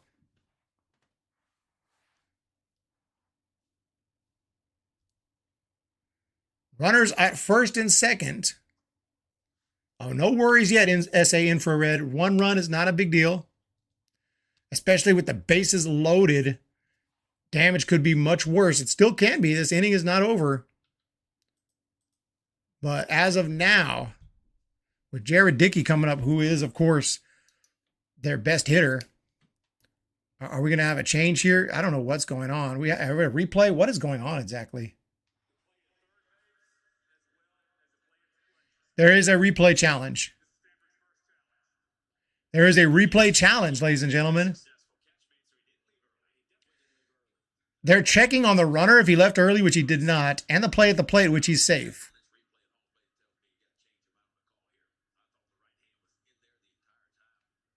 I'm looking at it right now.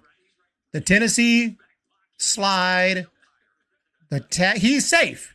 He's safe. There's not even a question about it. I don't know why we're wasting time on a challenge right here. There's no chance. The Tennessee player is safe. If you guys are seeing it, let me know what you think. He is he's easily safe.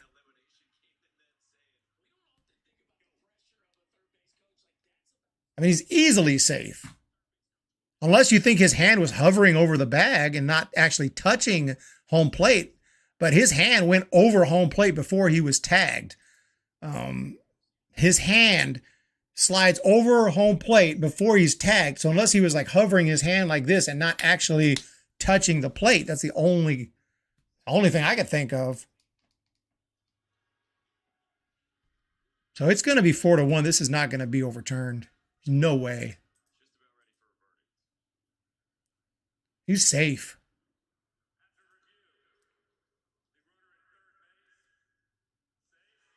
Runner at third is safe.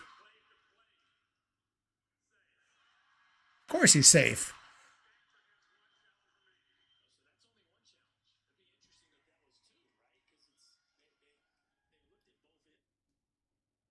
Oops. Yeah, so I don't know what the deal was there. Why even challenge that? But hey, whatever. You guys should give it a try. It's a critical play for sure. You're trying to, but I don't know why you waste your time on it. You see it one time on the replay, he's safe. There's no reason.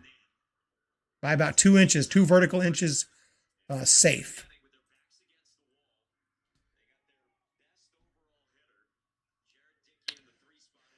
Now their best hitter is up, Jared Dickey.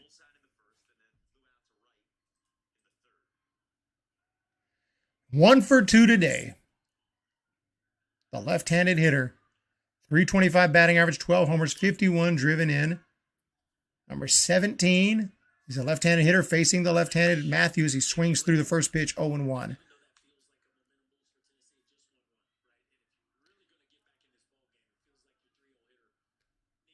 Big opportunity right here for Tennessee. This is their man. This is who they want up right now with 2 men on.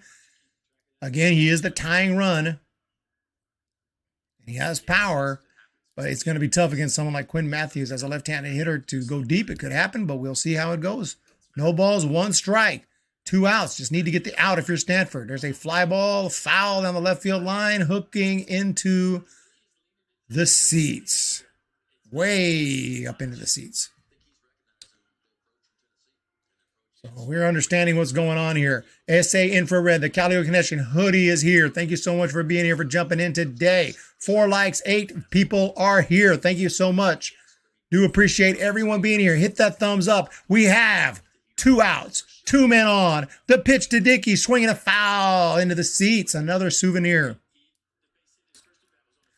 There are 2 men on. A home run would mean a tie game. It's not necessarily what they expect right here. Tennessee just wants to keep this inning going, keep the rally going with 2 outs.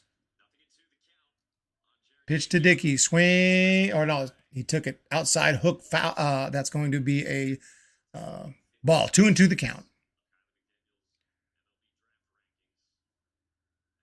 2 men on, 74 miles an hour on that hook. 314 average on the year with runners in scoring position. He has 5 home runs and 41 driven in this year in similar situations. He takes that one down low and outside. Now it's 2-2. 75 on that pitch. 2 balls, 2 strikes. Jared Dickey. He will be going probably one of the early rounds this year in the draft. One of the brightest college hitters out there. There's a throw over to second. That was weird.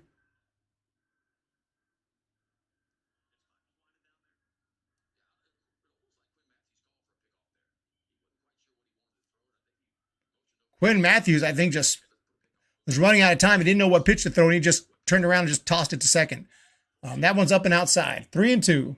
See some weird plays since this clock and everything, and pitchers just sometimes will just throw over, like just lob it over to first or lob it to second, like no chance to get him, but they just didn't want to run out of time on the clock. So it's a full count here. 4-1, Stanford. The pitch. Ground ball, foul. That one is played by the first base coach. Thank you for the support. We have a critical moment here in the game. It's the 5th inning. It's a 3-2 count. It's the tying run at the plate. 4-1 Stanford. Quinn Matthews. He's got his sign. He's got the pitch. Raked up the middle. It's a base hit for Tennessee. The runner is around third. The throw home is offline. And it's 4-2 Stanford. And Jared Dickey does what he's done all year. And he's one of the best hitters in college baseball for a reason. Lefty on lefty. He just fouled the pitches off until he found one that he could do something with and just hit a frozen rope right up the middle. And that brings home a run. What a piece of hitting right there for Jared Dickey. Very impressive. And it is 4-2. And it's back to a 2-run lead for the Cardinal. Getting scary for sure. There's still plenty of time to go in this one. SA Infrared has the bet on Stanford plus 1.5. So however the final score is, add 1.5 to Stanford, and if they still win, you got it. In other words, they better win or lose by no less than 1 run. But for Stanford Cardinal, they need to win, period. And Tennessee feels the same way. Because if you lose this game, your season comes to an end. No balls and a strike. Now to Griffin Merritt. He's 0 for 2. 4th cleanup. He's the cleanup hitter. 310 average on the year. 18 home runs. Coming to you from Omaha right here in good old Nebraska. 4-2 Stanford on top. The pitch. Ripped it. Left field. Base hit. Runner is going to hold at third this time. And I don't know. Things are starting to unravel for Quinn Matthews. And you got to think, Stanford's thinking about that bullpen right now here in the 5th inning. 4-2, and now the bases are loaded. The tying run is at second. The go-ahead run is at first. And this is bad right here. The bullpen is busy for the Cardinal. Looks like I can't quite see who it is in the pen.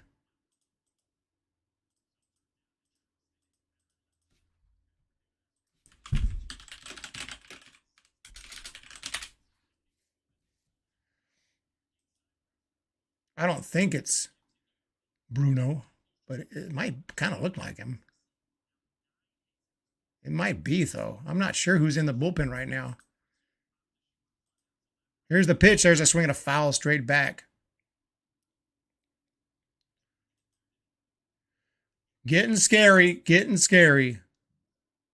The Vols are hot this inning. They are having a massive rally and are starting to make a comeback here. It's 4-2. Bases are loaded. It's no balls and 1 strike to Merritt. Jared Dickey just had an amazing at bat. There's a big cut and a miss. 0-2 now to Merritt. And if Matthews can get out of this inning, just allowing the 2, you got to breathe a sigh of relief if you're a Stanford fan. I mean, even though, yes, 2 runs have scored, but it could be much worse right here. That pitch is a changeup up high. Actually, it may have been a fastball in 91. Not one of his harder fastballs. 1-2 the count. 83 pitches on the day for Quinn Matthews. The bullpen is busy. It looked like Bruno. I'm not really sure. Here's the pitch. There's a foul straight back.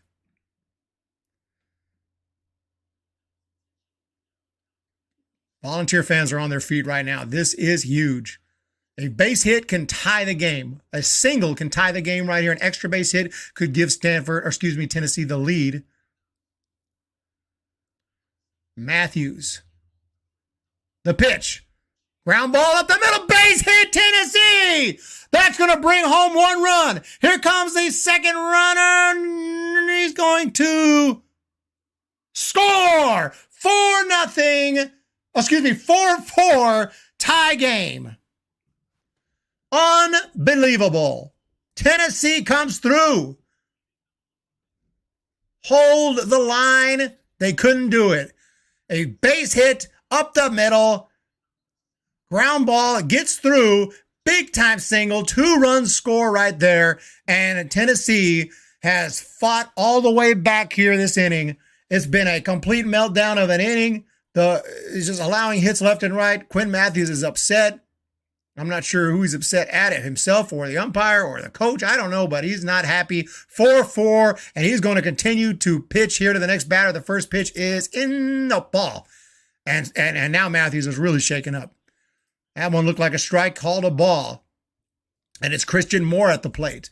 So 4-4. This is a tie baseball game right here. A new game, but even maybe not. Tennessee has 2 men on. So right now, advantage has shifted. That pitch is outside. Advantage has shifted to Tennessee, because they have the rally going right here in this tie game here in the 5th inning. And now it's 2-0 to Blake Burke. Burke 1 for 2 today, 276 average. Merritt leads from second. There's a curveball down low. Merritt at second, Moore at first. It looks like the bullpen is pretty much ready to go any minute here. This will be his last batter, I have to guess. The pitch. Walked him. I don't know what you got to do right here. The bases are loaded. You got to take him out. He walked the lefty to bring up Denton, who's already 2 for 2. Don't you have to make a move right here? And here comes the coach. That's it. The Volunteers have a chance to not only take the lead, but bust it open a little bit. It's a tie game, but the bases are loaded, and Quinn Matthews has just had one of the worst innings of his career. A really bad inning right there for Quinn Matthews. And the pitching coaches or the head coach or one of the others going to come out here and I believe make a move right here. I saw someone in the pen. It looked like Ryan Bruno. I can't confirm that, but we'll see.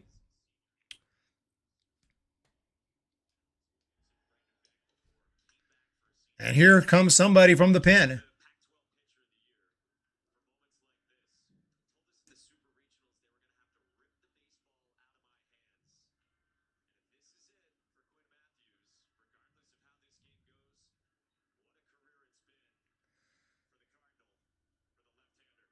Okay, so we have a new pitcher coming into the game here, and Quinn Matthews is out.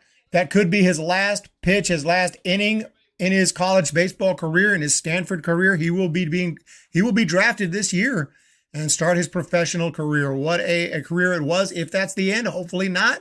But a move has been made. And it is not, I think it's Drew Dowd. It's not Bruno, it's Drew Dowd coming into the game. Dowd, 6'2" junior, 206 pounds. He's had some good appearances, some nice holds so far. They are asking a lot out of him. They are asking him to get out of this inning without allowing any more runs, because the next run will give Tennessee the lead. He has 9-3 on the year, mostly as a reliever, 64 innings pitched, 58 runs, 86 strikeouts. Really good strikeout stuff for Dowd. The ERA's not that great. 4.62, 4.54 last year, 6.99 and 21. But the bottom line is it doesn't matter how many hits you've given up, how many strikeouts, how many walks. He has to get this next batter. He has to get out of this inning. SA Infrared had to walk away. So this is a critical situation right here in the 5th inning. It looked like Stanford might waltz to a win with a 4-0 lead, but everything fell apart here for Stanford and Quinn Matthews in the 5th inning. And now Drew Dowd has to come in here and hold the line, hold this tie game. Matthews pitched well, but he did get into trouble a little throughout the day, and eventually things just fell apart. It ended up being a poor outing. 4 2/3, 4 runs, 10 hits, 6 strikeouts. Not a great line. The strikeouts are okay, but it says 0 walks. I thought he walked at least. He walked somebody. But anyway, Quinn Matthews comes out. The Stanford dugout all comes out to congratulate him on a great career, just in case this is it for him. Because remember, even if Stanford wins this game, they're going to have to win a few more before Matthews will be slated to pitch again in the College World Series. So you lose one more game, and that's it. But his career, 25-10, career record, 4.09 ERA, 126 walks, 343 college strikeouts. Quinn Matthews may be done with his college career. And Drew Dowd is coming in for the most important job in his college career right here, to try to hold this game at 4-4. It has to happen. And we're ready. Who's up? It should be Zane Denton. 2 for 2 on the day. Stanford needs an out. The pitch, curveball, very nice, called a ball. Looked to me like it dropped right in there, but maybe a little bit low. 1-0 the count.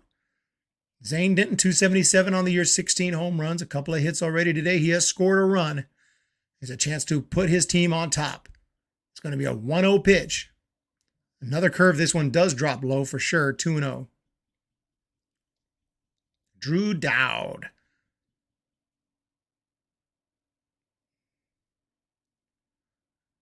Will probably come back out for the 6th if he can at least get out of this jam right here. Here it comes. The 2-0 pitch. Fastball, strike, 2-1, 93. So another crazy game is Stanford this entire time. The super regionals, the regionals, and even game 1 of the College World Series against Wake Forest have been just insane. There's a curveball outside, and now he's in danger of walking in the go-ahead run. You cannot mess around with curveballs anymore. You haven't thrown a strike. You're 0 for 3 throwing curves. You got to come in with a fastball and just let him hit it and hope for the best. It's all you can do right here. You cannot walk this man. The curve is not working. He's not swinging at it. Here comes the 3-1 pitch.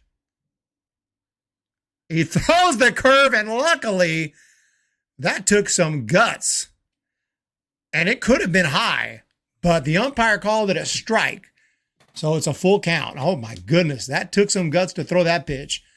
And I know the hitter is looking fastball, so that's why you don't want to throw it, but you just can't walk him. 3-2 pitch. And he does go with the heat, and it's fouled off. 93 miles per hour.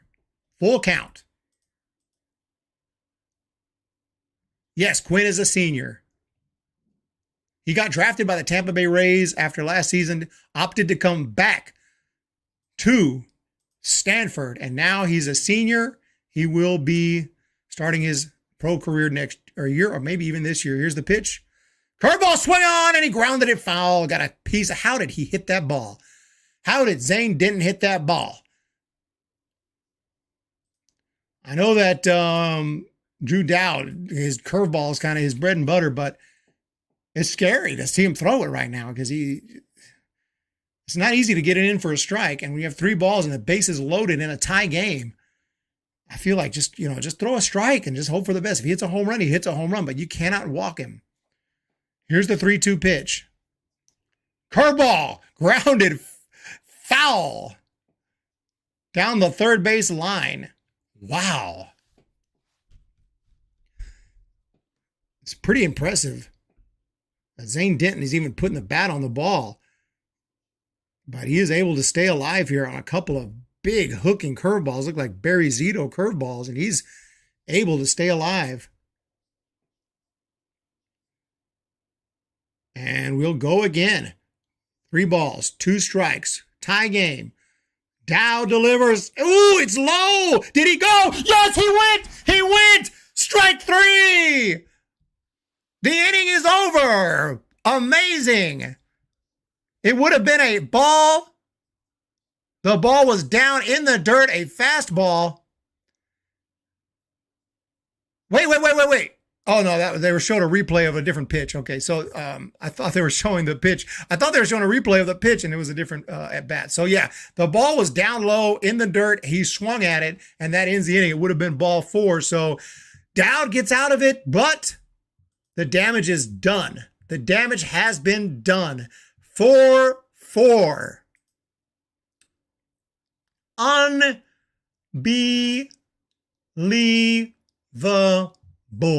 We have a tie game. SA Infrared, the Karaoke Connection. Thank you for the support. Stanford gets out of the jam. Let me know if you're a Stanford fan, if you're a Tennessee fan, what's going on, how you doing. Please, in the chat, feel free to let your thoughts be known and hit that subscribe button. We are here at the Hum Baby Prospects channel today. Live. Narrow escape from losing the lead, but they did not escape giving up the lead. We have a tie baseball game here. And we'll see how it goes moving forward. Very much a narrow escape. Thank you guys for being here. I appreciate everybody. Let's see if we can check out the bracket now. So yeah, this is we have the winners bracket and the elimination bracket. You don't want to go to the elimination bracket, but that's where we're at. TCU against Oral Roberts. Oral Roberts was that the huge comeback game? Oral Roberts has just been having insane game after insane game. They won that one. I think they came back in the 9th inning to hit a home run to take the lead and ended up beating TCU 6-5. And then you had Florida over Virginia 6-5.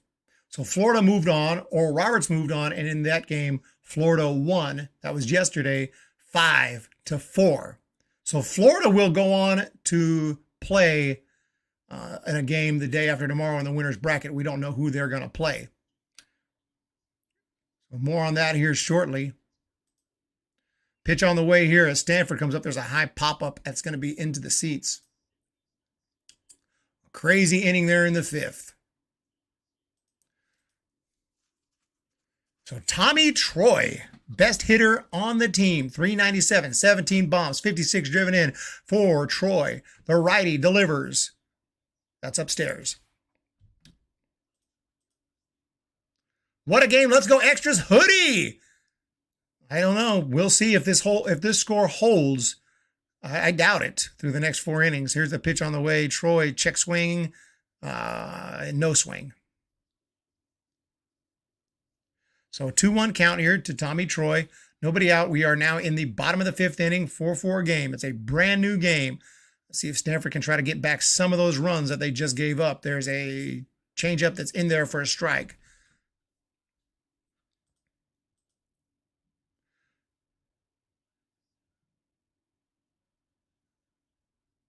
Baby prospects. Here's the pitch. Upstairs, another check swing, another check with the first base umpire, another no-go. No swing on that. 3 balls, 2 strikes. Started watching Stanford after watching their softball girls compete against OU in the championship. After following Hum Baby Prospects coverage of their players, much appreciated. Much appreciated. Here's the pitch from the stretch. Swing and a miss. Struck him out. So Troy is down. 1 out. Second strikeout for Chase today. And again, he's got nasty stuff. That one was in there about close to 100 miles per hour. Untouchable. Troy tried, couldn't get it. One down. Here's Graham. Power on power right here with Carter Graham. The pitch.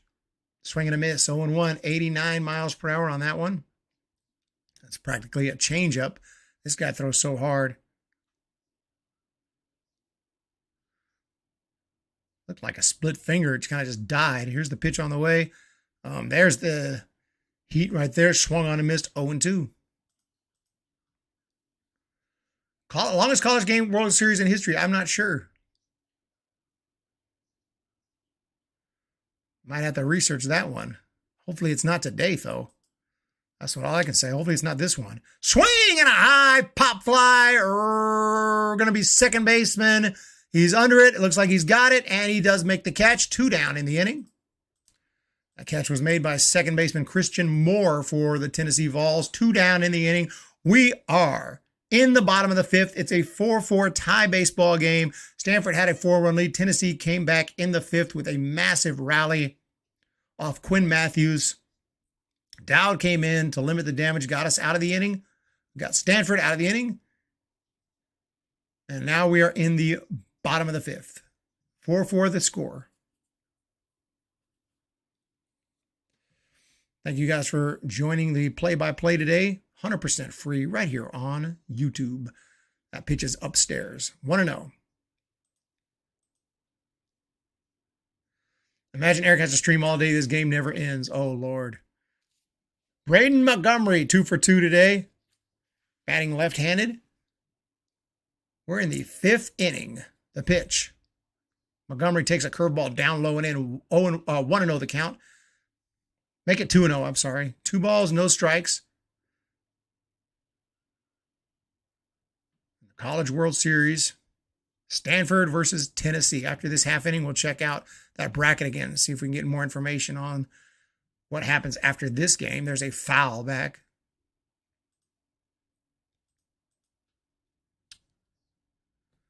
But it's been a great year for this Stanford ball club. They have a talented team. Went to a couple of games in person this year and really enjoy this team and this roster. The pitch on the way. Ball. That one was inside. 3-1 the count. To Braden Montgomery, he has not made an out yet today. 2 at-bats, 2 hits, 1 RBI, 1 run scored, a .339 average. Here's the pitch to Braden. Swing and rips it foul. On the right side of the field. Going to hit off the wall out in foul territory. Bounce back onto the field. Right fielder will toss it into the seats. 4-4 game, 5th inning, 3-2. 3-2 the count. 4-4 is the score. We have a tie ball game here. It's just been absolutely insane, these games. Back and forth. You just never know what's going to happen. There's a swing and a foul straight back from Braden Montgomery.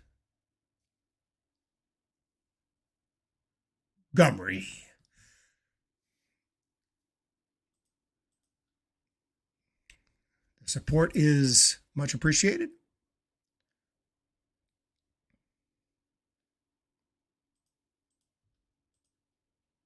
Chase Burns has already struck out 2. He's looking for number 3 right here. The pitch. And there's a swing and a miss, and he got it. Strike 3, Braden Montgomery. I thought he fouled it for a second. It looked like he was looking over at where he hit it, but he completely missed that ball in the high heat, and that's going to do it. So Braden Montgomery strikes out, and Stanford does nothing in the bottom of the 5th. We are heading to the 6th. The game starting to move along here. Tie game. Up comes Tennessee, and hopefully we'll have a much... For Stanford's sake, they're looking for a much quieter inning here than what happened in the 5th. Christian Scott, Cal Stark, and Maui Ahuna will be due up. And as I said, we will check out and see if we can get a little more information on the bracket here for the College World Series. So you have the winner's bracket. You win a game, you stay in the winner's bracket. Florida is there right now. TCU and Oral Roberts will be playing again because TCU went to the elimination bracket. They beat Virginia, which eliminated Virginia. So that means TCU comes back into the winner's bracket, and they will take on Oral Roberts tomorrow at 2 Eastern time, which would be 1 Central, which would be about noon Mountain, about 11 a.m. Pacific Daylight Time. So if you're into Oral Roberts or TCU tomorrow, don't miss it. Tomorrow afternoon, Oral Roberts against TCU, and the winner of that game will go on to take on Florida. So if Oral Roberts wins tomorrow, they'll take on Florida. They'll have a rematch against Florida on the 21st, which is the day after tomorrow. Coming over here into this game, it is tied right now, obviously. The winner of this will re-enter into the winner's bracket to take on, well, there'll still be an elimination game, but they will take on the winner of Wake Forest and LSU, which is a game that takes place tonight. So hopefully LSU wins that game, honestly, because it didn't seem like a great matchup, to be honest, Stanford versus Wake Forest, but they played a great game, but Wake Forest is really good. So I'm kind of rooting for LSU, and I've already seen Wake Forest, so I want to see some more of these prospects, some more of these college players. I would love to see LSU versus Stanford. That'd be the hope, but of course Stanford has to win this game to even think about the next one. If Tennessee wins, they'll be the ones to take on either LSU or Wake Forest. So it's a little confusing, but that's a quick recap of the bracket. Back to the game. We have a 1-0 count. The pitch is swung on and popped up. That is on the left side of the outfield. It is playable, and it is going to be caught by Rios. 1 down.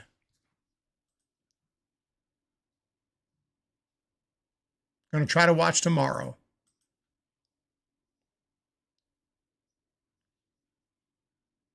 Longest game was 13 innings, 5 hours, 2013 Cal State versus UC. Holy cow. Holy Moses. Only 4 likes on the stream. Can we get some likes, please? Can we get some likes? Please, we've hit 100 views overall. Not too shabby. Here's the pitch and a curveball outside.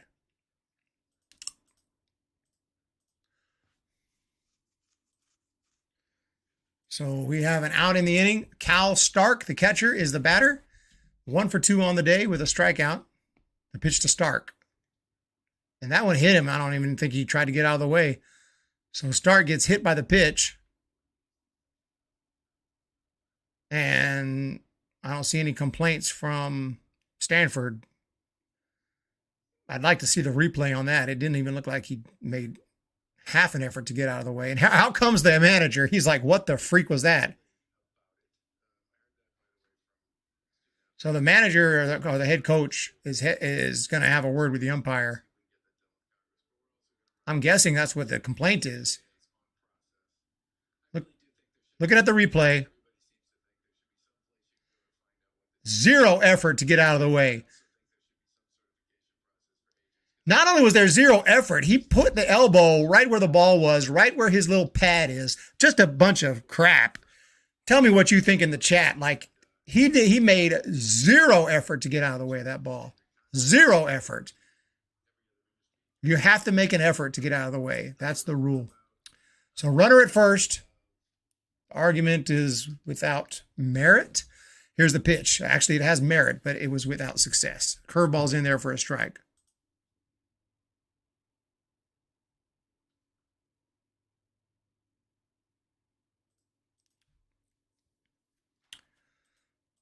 Back to the game. 4-4 score. He loves his elbow guard. He sure does. That pitch is up high. I mean, genuinely, like, I don't have my bat here, but yeah, he just was up there and the pitch come in and he just kind of put that elbow, just brought it right down where it needed to be. And he knew he had that little elbow guard. Here's the pitch. There's a ball in the dirt. 2-1. So, I mean, that's huge, though. That's a base runner for Tennessee, and they're trying to take the lead right here in the 6th inning. And that is huge. Curious if there's any reactions on Twitter.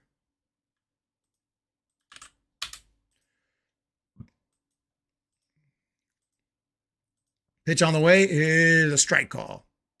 So Stark is hit by the pitch.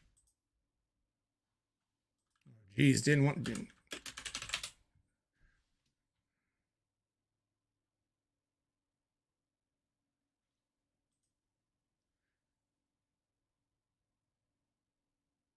Stark legacy game. He's having a great game. Here, Omaha drew. There's a strike call, strike 3, and there's an out there. So get an out on that one. Cal Stark is a professional at getting hit by pitches, to say the least.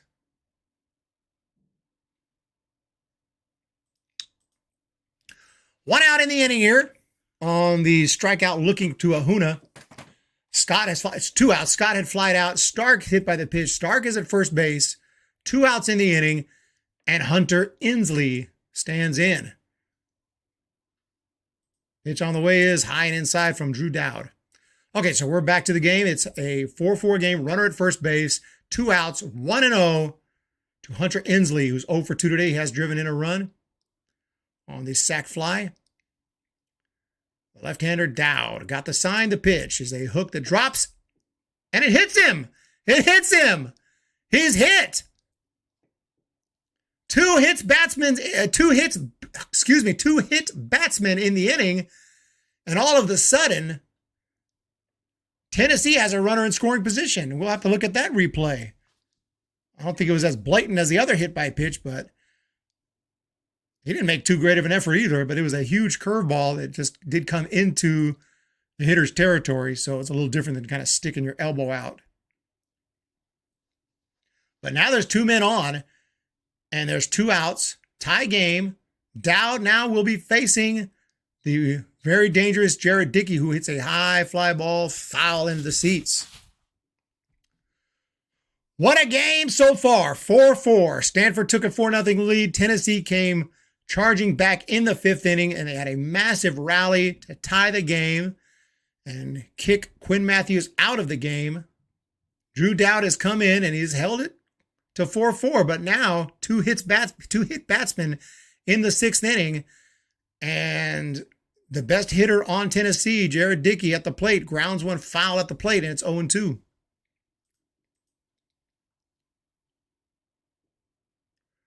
No balls, 2 strikes, 2 outs, 2 men on.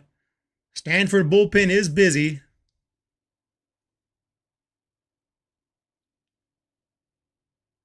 We have a 4-4 game. Big pitch right here from Dowd, going for the strikeout. Here it comes. No, he steps off, throw to second.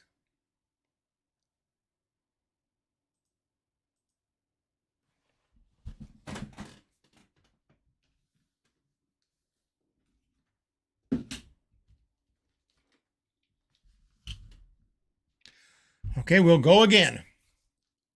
No balls, 2 strikes. Dowd delivers. Oh, just a bit outside. Can't get much closer than that. Called a ball. I think it was off the plate. So 1-2 now.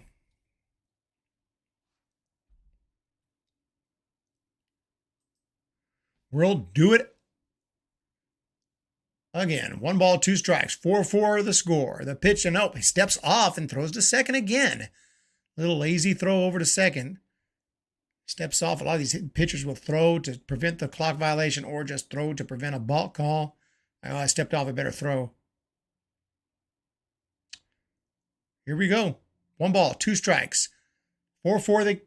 The game is tied. 2 outs. The pitch. Outside. 85 miles per hour. It's a 2-2 count now.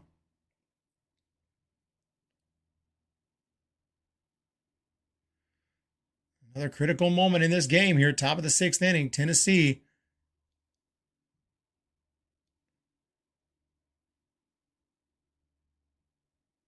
trying to take the lead. Curveball, grounded, foul at the plate. The pressure here. Stanford scored 2 in the first, 2 in the third. Tennessee scored 4 in the 5th. We have a tie game here in the College World Series 2023. Elimination game right here. Runners take their lead from first and second. Dowd has the sign. He is set. He delivers. Fouled back. That was some kind of a curve or changeup. Hitter just attacked it, got a piece of it, fouled it back off the screen, and we will do it again. 2-2. Thank you for jumping in here. Do appreciate the amazing support here on the Hum Baby Prospects channel. It's a 2-2 count, 26 pitches for Dowd already. He's got his sign. The pitch, a curveball is hit high to right field. That one is falling. Over he goes. He's got it at the corner. Nice running catch right there. A scary moment off the bat. It looked like it might fall, but it did not. Caught by Braden Montgomery, and the inning ends. No damage done. 2 hit batsmen, 2 left. We will head to the bottom of the 6th inning. The game remains tied at 4-4. Thank you, everyone. We're going to take a short break here. I'm going to head get some water, and we're going to be back. But just remember, you play to win the game. And we will be back here in just a moment, ladies and gentlemen.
We are back. We are back. Get this set up how I like it. So we're back, ladies and gents. It is a 4-4 game. Stanford coming up here in the bottom of the 6th inning. Very, very entertaining baseball game today here in this elimination game in the 2023 College World Series. The Stanford Cardinal are coming to bat. Here's the pitch. Swing and a miss. I believe it's Bowser at the plate. I could be wrong on that. No, is it Rios? I apologize, not Bowser, but it's Rios. Bowser will bat this inning, though. So it is actually Rios at the plate. 0-1. The pitch on the way. And that's way upstairs. Snagged by the catcher. 1 ball, 1 strike. It is a 4-4 baseball game. Completely tied up here in the 6th inning. And the pitch on the way is raked down the left field line, but is hooking foul into the seats. Nice swing of the bat from Rios. Alberto, 1 for 1, 2 RBIs today. 383 average on the year, Pac-12 Player of the Year.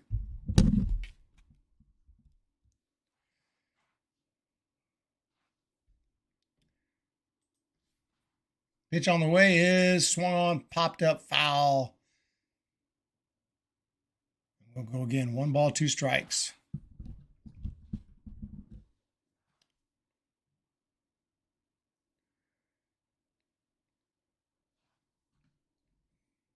This inning, we're going to have Rios, Malcolm Moore, and Drew Bowser. Dangerous hitters. The pitch. Curveball is raked, left field, base hit. Nice job of waiting on it here. A little bobble in left field, but no damage there. Gets the ball back in, and it is going to be a single for Rios. So runner on base and Malcolm Moore coming up. Rios, Moore, Bowser due up here for Stanford in the 6th.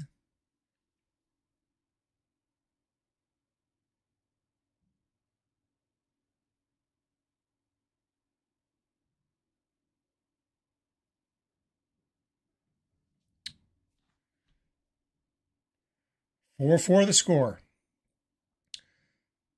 Right-handed pitcher looking in. Big open stance. Malcolm Moore takes one in there for a strike, 98-mile-per-hour heat. Now, this might be a situation where you think about trying to get that runner over somehow, some way. But then again, with Malcolm Moore's power, you don't want to waste that opportunity for an extra base hit. There's a throwback over to first. Stolen base might be the answer to that. We'll see, though. Rios, decent speed at first, but this pitcher's doing a really good job of holding him on, and he's not forgetting about him over there. Chase Burns. Here's the pitch. Outside. 1-1 the count here to Malcolm Moore. Rios has singled.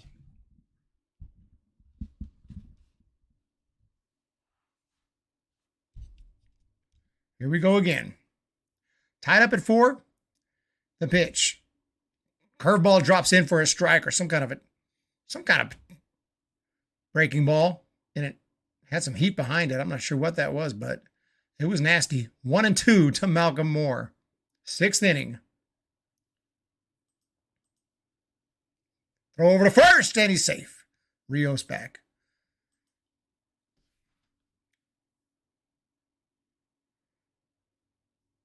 Malcolm Moore, 0 for 2 today. He has been a key hitter in this lineup throughout the regionals and super regionals. Had some key home runs, some big extra base hits.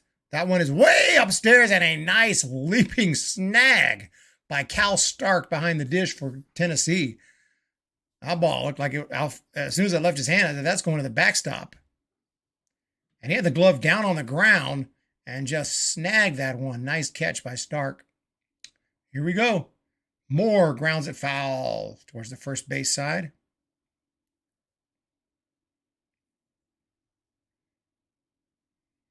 Stanford Cardinal, they have the leadoff man on. That is a key base runner. They would love to get him home this inning, even if it's just him, and retake the lead. It's a 4-4 game.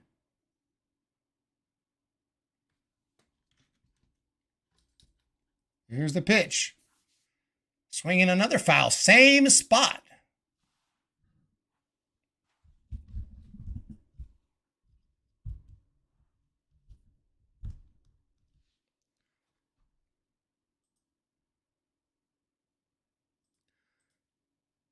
We're going to go again. 2-2 pitch, Malcolm Moore. There's a throw over to first again. He's not throwing him easy over there. He's trying to get him. Nice pickoff moves. And he is just firing the ball over there to keep Rios as close as possible. He does not want that steal. Rios taking the lead. Let's see what happens. He is not going. The pitch is swung and fouled back again. Another foul ball. Malcolm Moore is battling up there. Just fouling off these nasty pitches. It's heat. It's coming up there.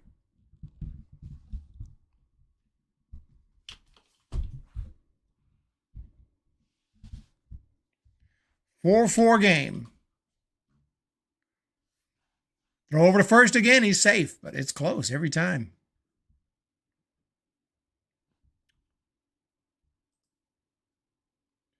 So we will go again. 2 balls, 2 strikes. The pitch to Moore. Got him swinging. 83 miles per hour. He went with the changeup. Moore was out in front, and he strikes him out. 1 down. Nice job of pitching right there by the filthy Chase Burns for Tennessee. 1 out in the inning. That's going to bring up Drew Bowser, who has been clutch here in the last few games for Stanford. Got that open stance, waiting, and he swings and fouls one off into the seats. Owen Cobb is on deck, so it's Malcolm Moore, who struck out Drew Bowser, and then Cobb to try to at least advance Rios, get something going here. Rios let off the inning with a single. There's a throwback over, and man, this pitcher is not letting Rios even think about getting a big lead, but Rios has speed. Here's the pitch. There's a strike call. He's only been thrown out once this season. No balls, 2 strikes. Tied up at 4 here in the 6th inning. Drew Bowser is up. From the stretch, outside.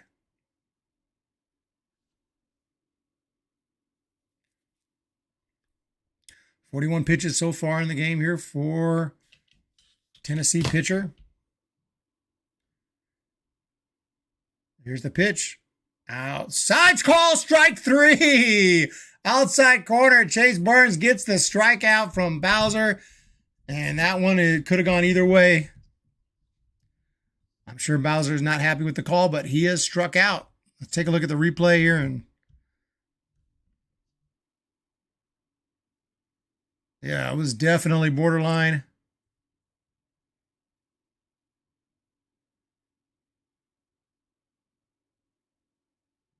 And now there is 2 down. There's a bunt. And it's a decent bunt here. Third baseman is going to throw over to first. Looks like the pitcher's got it. He throws to first. He's safe. A bunt single by Owen Cobb.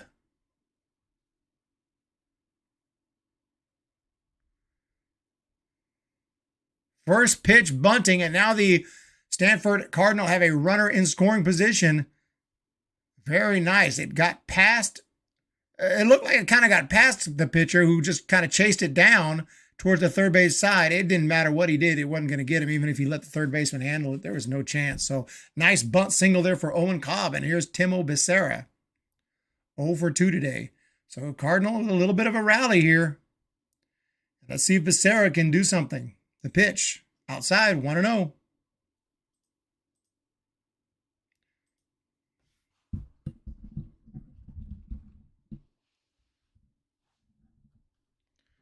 All right, tie ball game, 4-4. The 1-0 pitch.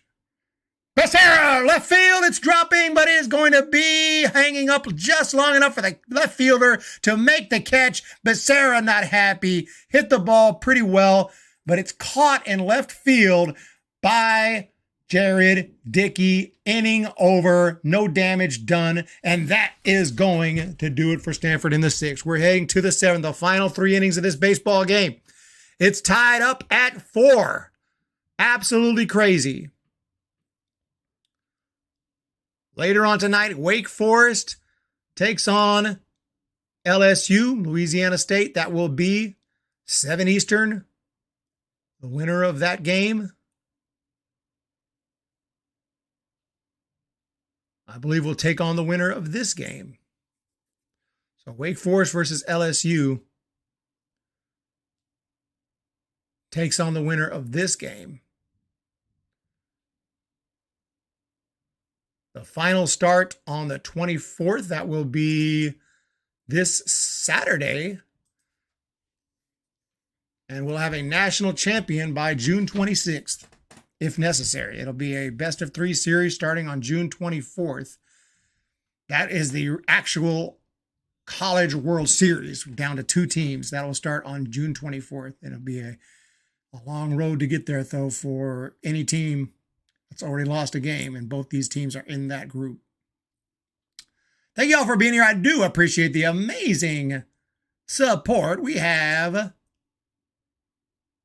4 viewers. 4 likes, 7 viewers. We should have at least 7 likes. Let's go with the likes. Thank you so much for being here. Hit the thumb, hit the melee button. Hit the melee button. Hit the thumbs up doodle. I do appreciate it. Calliope Connection says, gotta go take care of the animals. Be back to witness the end of the game. We're going to witness it. We're going to be witnessing the end of this game. We've had 144 people already shown up. I do appreciate everyone. Please hit that subscribe button. That would mean the world to me, and it will allow me to bring you more of these play-by-plays, reactions, post-games, and prospect videos as we move on closer to the college. Well, we're in the College World Series, but as we move closer to the final matchup.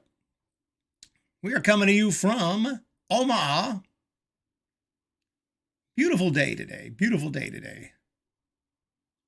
So many one-run games. For the first time in College World Series history, 5 of the first 6 games decided by 1 run. 5 of 6.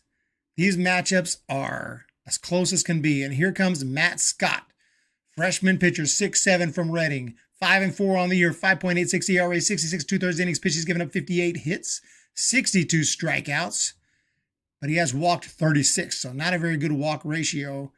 But Matt Scott has made some nice appearances here lately during these super regionals, and he is in this game here to try to keep it tied. The first pitch of the inning is swung on and fouled away.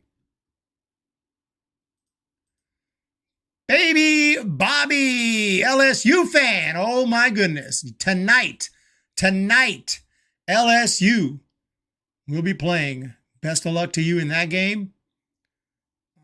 Against Wake Forest. Here's the pitch. That one's outside, down, and low. This is crazy, man. This is crazy. 4-4 game. You've been here the whole time. I do appreciate that.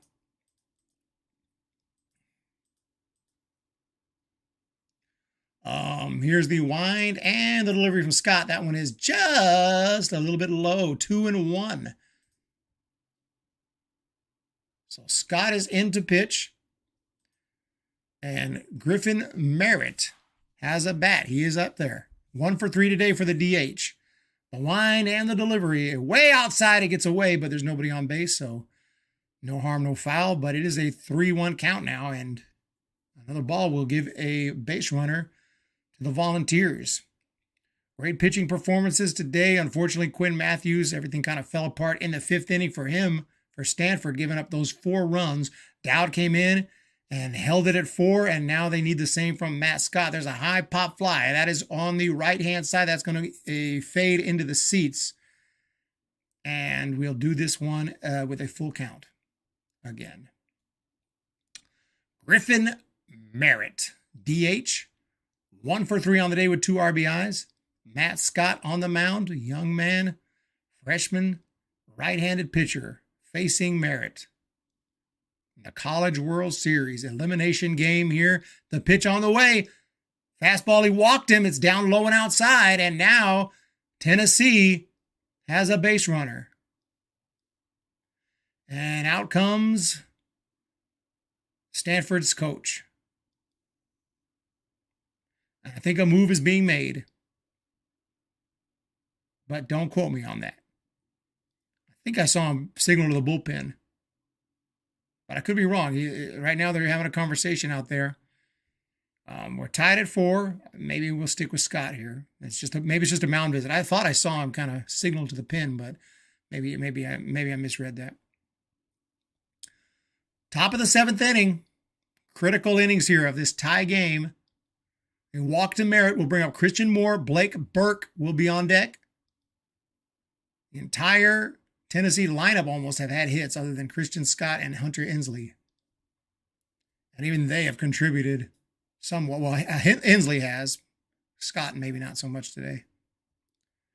4-4, so that's going to not be a change. It's just going to be a mound visit.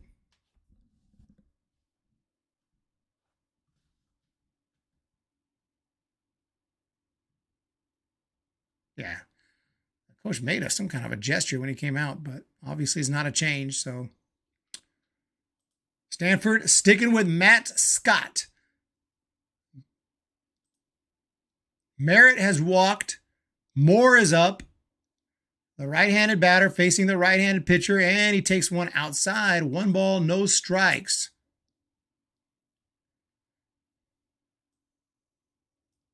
Thank you all for being here. I do appreciate the insane support from the viewers and the subscribers today here on Hum Baby Prospects. The pitch. Oh my, that one was right there. Called a ball. 2-0. Oh my goodness. Oh my goodness. And the Stanford coach is letting it be known from the dugout. I mean, I saw what he saw. Here's the pitch. Swing and a miss. Why even swing? Going to be a ball anyway. 2-1 the count.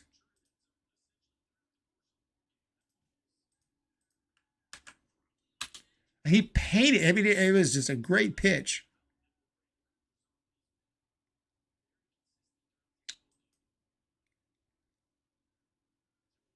There's a swing and a foul. 4-4 tie game.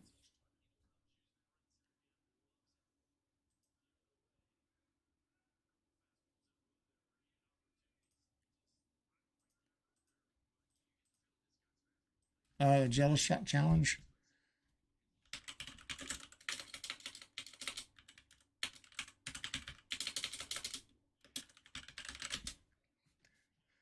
Pitch on the way is down low and outside. 31,215 shots were sold last year. 27,367 have been sold this year. Will y'all break the collective record today, or y'all a little tired from the weekend? Jello shot challenge. Yeah, there it is right there. Pitch on the way, swinging a fly ball. Center field, dropping, and it looks like he's going to hang up there and he's going to make the catch. So fly ball out to center.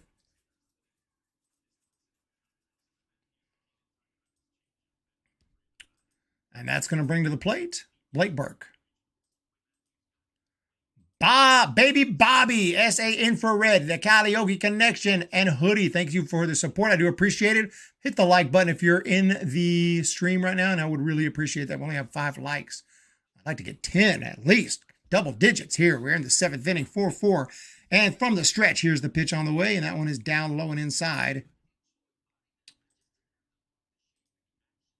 To Blake Burke. 1 for 2 on the day. Singled, he's walked, hitting 276, 16 bombs on the year for Blake Burke.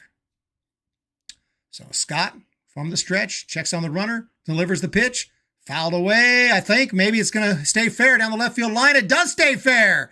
It barely stays there in the line, and it's going to be a base hit.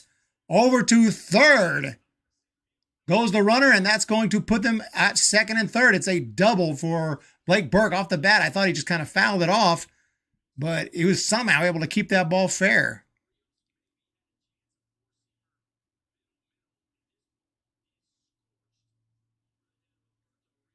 Very nice opposite field approach right there from Blake Burke.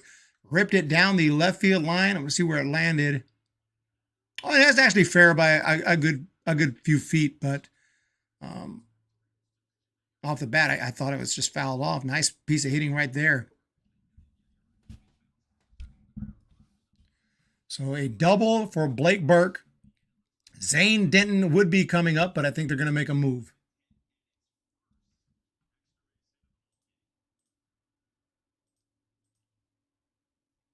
LSU for the win, baby Bobby. So that's going to be all for Scott.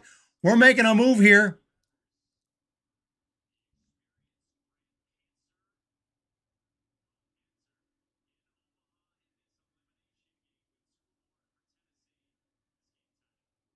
Not sure exactly who's coming in. We're going to find out shortly. It may tell us here. Not yet. It should pop up any second now. So Scott came in for Dowd, walked the batter, allowed a double. Tennessee is threatening again here. After the Burke double with Zane Denton coming up. He's already had 2 hits on the day. And to the bullpen, Stanford goes again. So Dowd pitched well today. Matt Scott, not so much, but he could still be bailed out of this, depending on who's coming in. It's Panther.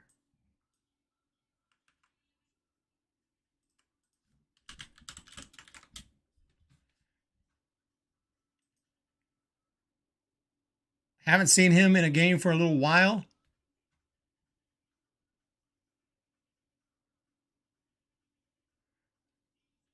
We'll take a look at his stats on the year. Last pitch, actually he did pitch on the 12th against Texas. And before that, not since the 4th against Texas A&M. But he's been a reliable arm from the bullpen this year. Started only 1 game, 4.43 ERA, 42 strikeouts in 44 innings. Career-wise, 102 strikeouts. So he's a decent strikeout pitcher, not a ton of strikeouts or anything insane, but he can strike a guy out. The control has gotten better throughout his college career.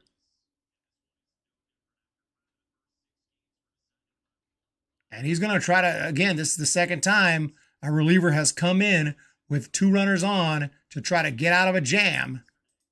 So far, so good. It worked out the first time when Dowd came in and got out of that horrible situation in the 5th. And now Panther's going to try to do the same.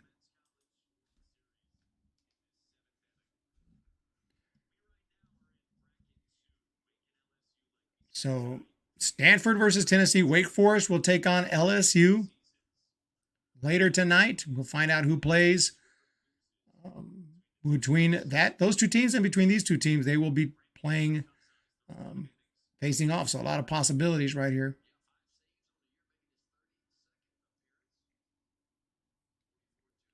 "32nd appearance on the year for Brandt.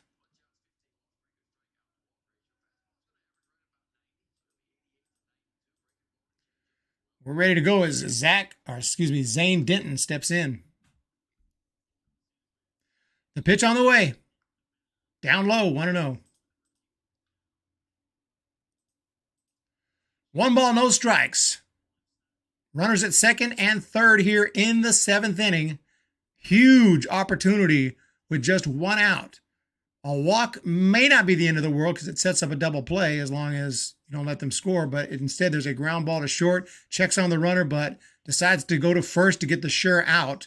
A run comes across the plate, and Tennessee has taken a 5-4 lead.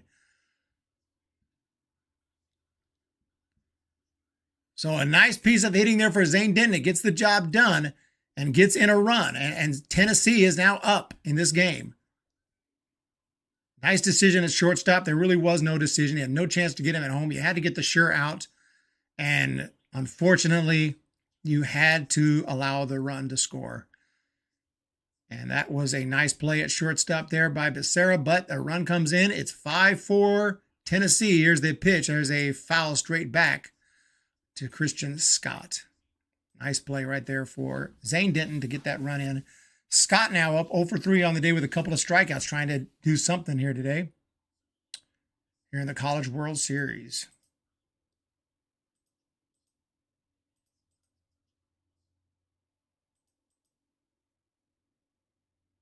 Pitch on the way.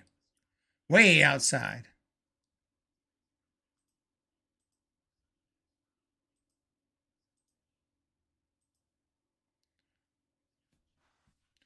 We're ready to go here in the 7th inning. 1-1 the count. 5-4 Tennessee, the wind, and a curveball outside.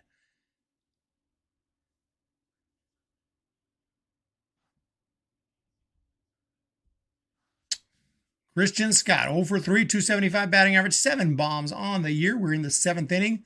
It's a 2-1 count here. Stanford has lost their lead. They were up 4-0. It's now 5-4 Tennessee. The wind, the pitch, big hook, and a foul.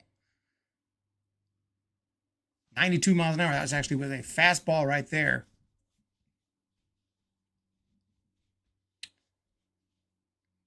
Two outs. 7th inning. Getting ready for the 7th inning stretch. Stanford wants to get out of this with limited damage. They've lost the lead. Still a chance to get out of here. Any rain forecast for tonight's game? We'll check on that. I don't know. Pitch on the way. There have been some rain delays. That ball gets by, and here comes the runner. The throw to the plate, not in time, and their run scores. And a pitch that gets by, a wild pitch or passed ball, and another run has come in for Tennessee. It's now 6-4 Stanford in the 7th.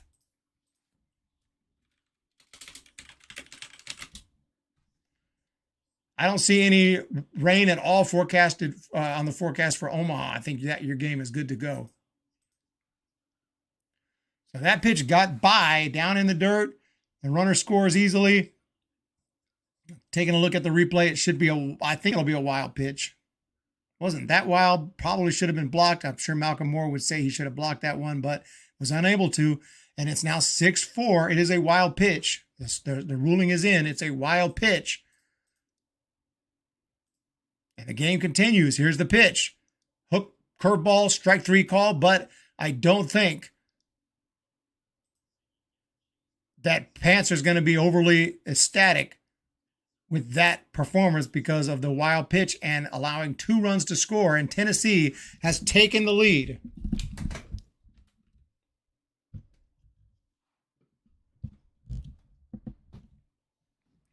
Tennessee takes the lead in this one. We are heading to the bottom of the 7th inning. It is getting close to crunch time here in this one. 6-4, Tennessee. Thank you for all of the people who have showed up tonight. Some of you are still here. Some of you have bounced. We had 172 stop by for this play-by-play game. Stanford taking on Tennessee. Tennessee has stones of steel after going down 4 runs. It's just incredible comeback right here. It is not over. Stanford still has at least 3 more at-bats to go.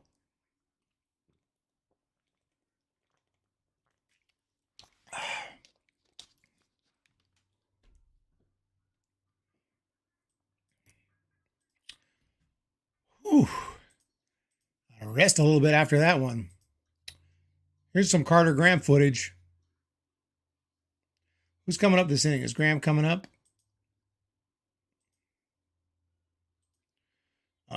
It will be Park Troy Graham coming up. So Carter Graham will be coming up.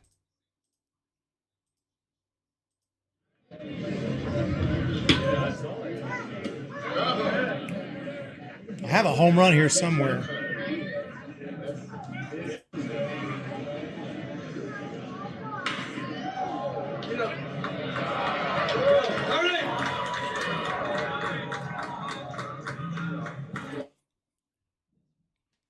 All right, we are getting back here close to action. Where's that home run? Is it right there?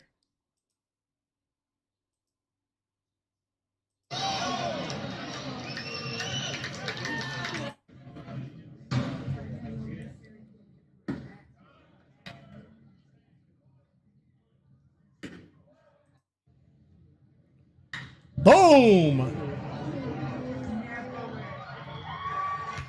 We'll look at Carter Graham's power right there. All right, back to action here. Pitch on the way is low and outside, top of the order for Stanford.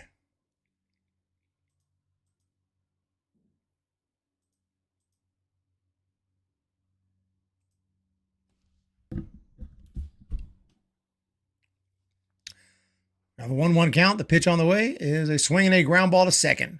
Easily played, throw to first, 4-3 on the putout, 1 down. So Stanford, 8 more outs to go. Here's Tommy Troy, and they got to get something going here. Down by 2 runs now. Stanford was up by 2, and now they're down by 2. Have not scored since they took that 4-0 lead in this game, and have given up 6 runs so far unanswered. Tommy Troy stands in. The pitch way upstairs.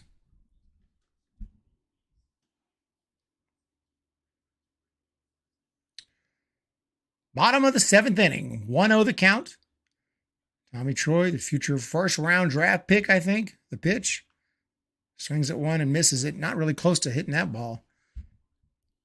On the mound for Tennessee, I believe it's still Chase Burns.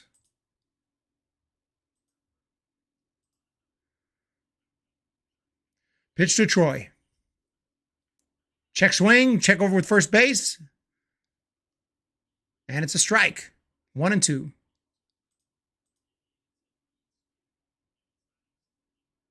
Put the video and do voiceover. Biggest Dick has said, I'll get copyright hit.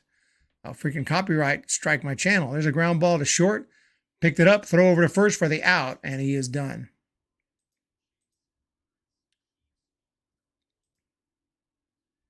Don't you think I'll get copyright hit on that?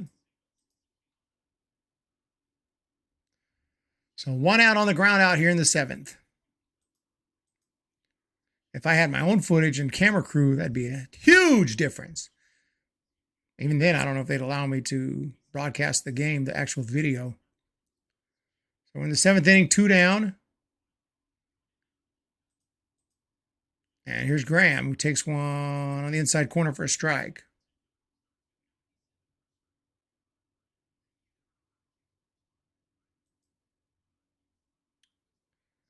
0 for 2 today with a walk, stolen base. He scored a run. The pitch. Swing and a miss at looked like a curveball, 82 miles an hour, 0-2 the count. And this Tennessee pitcher is just mowing down these Stanford batters. 0-2 pitch. Struck him out, swinging. That does it. Quick inning right there. A blazing fast inning. Stanford only has 2 more opportunities now. 1, 2, 3. We're heading to the 8th inning. Stanford 4, Tennessee 6. Right here on the Hum Baby Prospects channel. You stay on screen and put it in the bottom left hand or bottom right hand corner. It's just stop, refresh, and stream.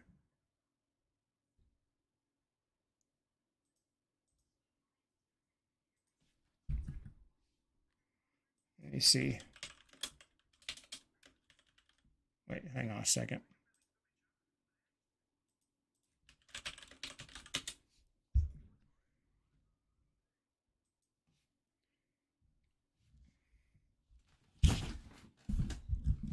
My microphone is just all over the place.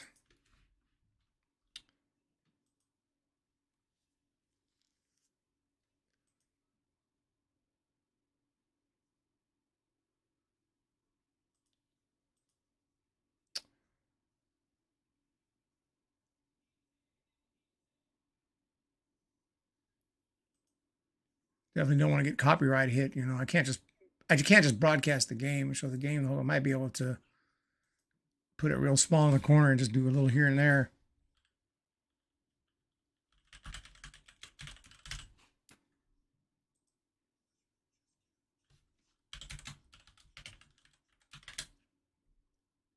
Commercial break right now, ladies and gents. We'll be back with the play-by-play shortly.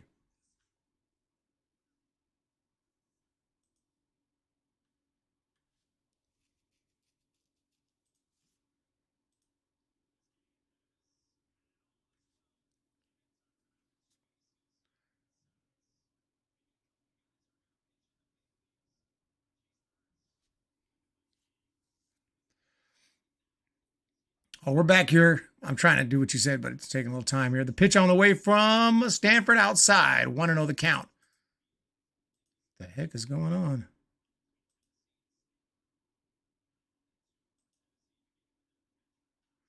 There's the windup, and the pitch is swung on and popped up. Short right field. That one's going to be tough. Who's going to take it? Nobody. It falls, and I think it's foul. And Graham tracking back. So foul ball right there.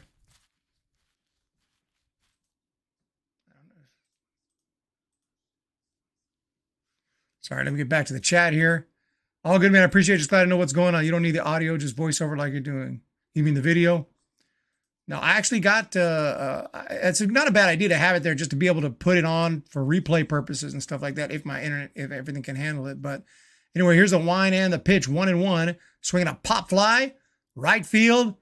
This one should be playable. Coming in, he's got it, and there is one down. We can do a little window capture here. Oops, there's the back end.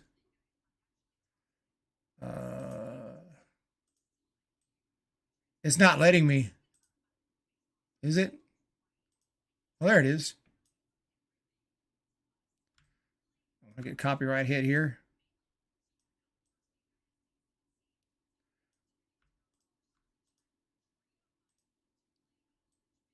How small do I make it?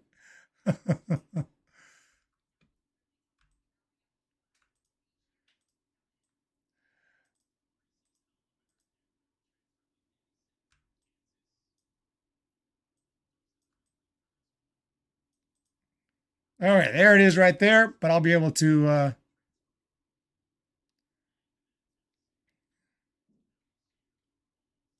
I can turn it off and turn it on. Okay. Biggest biggest appreciate you. That pitch is down low in the dirt. 2 balls, 1 strike.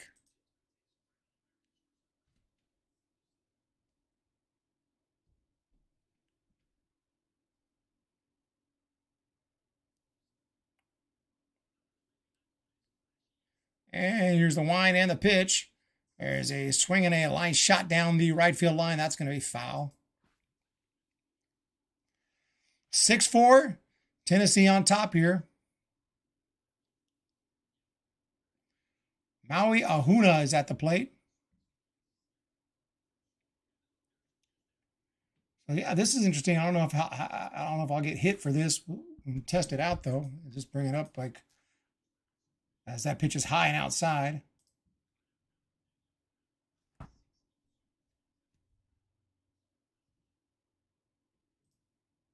Next pitch is foul off to the right. Just give me a second here.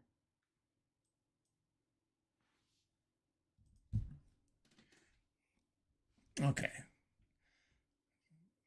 6-4 Tennessee on top. 3 balls, 2 strikes.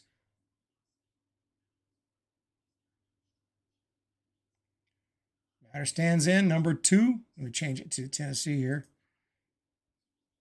Here's the pitch on the way. And a swing, a ground ball to short. Diving attempt, it's off his glove and out into center field, and that's going to be a base runner. We have a new subscriber. Thank you so much for subscriber, Jack Gonzob. Do appreciate you.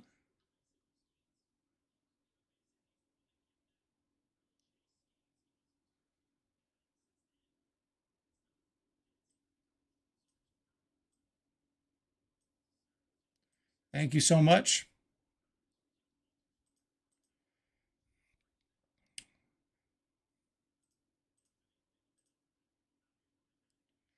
Clicking around here, getting things ready here. So 6-4, runner on. And the pitch on the way is in there for a call strike. 0-1 the count. We are going to have Hunter Ensley at the plate. He's 0 for 2 today. 7 home runs, 286 batting average. It's a 6-4 Tennessee lead. They have a runner at first. Here's the pitch on the way.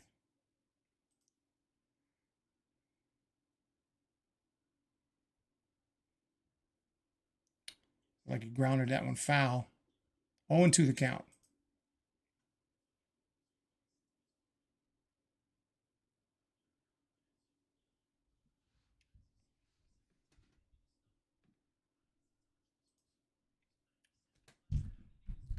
Pitch on the way is swung on and hit a high pop fly behind home plate. That one is going to be out and into the seats.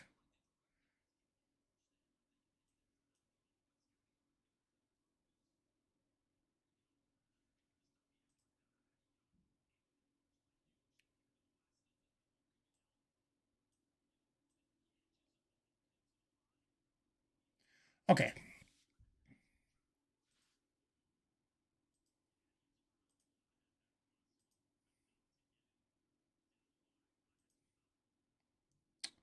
Loving the stream. Thank you so much. I do appreciate the subscription as they swing in a foul back again.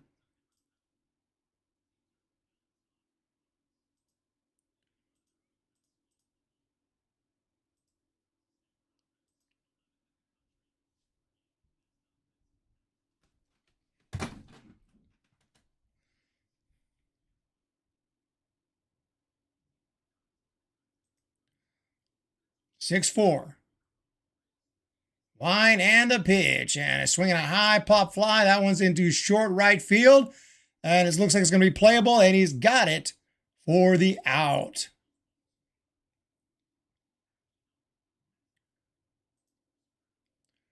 So 2 down in the inning now. 6-4 the score.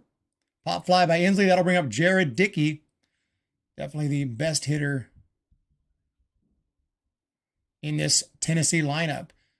Trying to add a little insurance with a runner at first. 2 down now. Haven't seen any bombs in today's game yet. Dickey would love to change that here. And we are ready. The first pitch shows bunt. Takes one high. The runner goes. The throw down is close. He is out of there. So they get the runner stealing at second base. And that is going to do it. I know my audio is a little in front of the video there, but we'll take that one to end the inning. Stanford coming back up in the bottom of the 8th inning to try to make it happen here. They are running out of time very quickly. Thank you, everyone, for being here today. We got 16 and 7 likes. Thank you guys so much. I do appreciate it. You guys are amazing. Everything looking good. How you have the video, it looks like a typical web page ad. If I make it too much bigger, I know I'm going to get hit. Like right here, it's like this size. I think it's the best we can do because we'll get copyrighted. We just want to try to at least be able to. It's a good idea to have it like that, though. I didn't really think about that. This is just kind of experimenting here this year. Next year, I'm going to try to have a better setup. The setup is just transferred over from the main channel, Hum Baby Baseball. We do Giants Talk. That's my main channel. This is the Prospects channel here.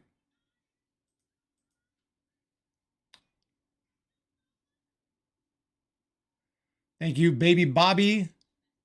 Jacobs Knob, loving the stream so far. Awesome. Can Stanford win this? AJ Rome, 100%. It's all you, Hum Baby. I'm still outside with the animals. Karaoke connection. We are heading to the bottom of the 8th inning. Stanford are running out of time with a quickness. With a freaking quickness in this game. Now it definitely looks like an ad because it is an ad. I want to appreciate everybody for jumping in on the stream today. It is crunch time here in Omaha.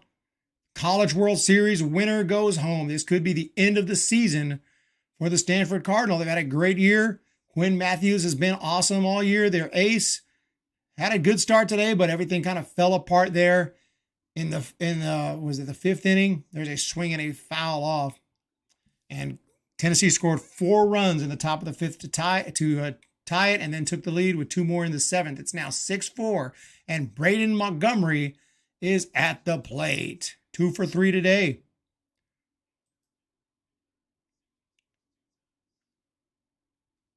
Montgomery standing in. Here comes the pitch. And he fouls it back and against the screen. No balls, 2 strikes to Braden.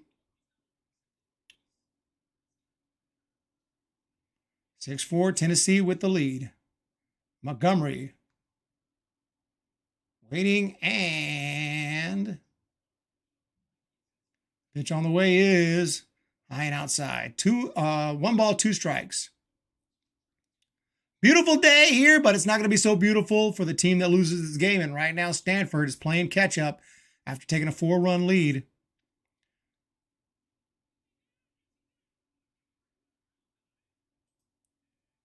There's the pitch on the way.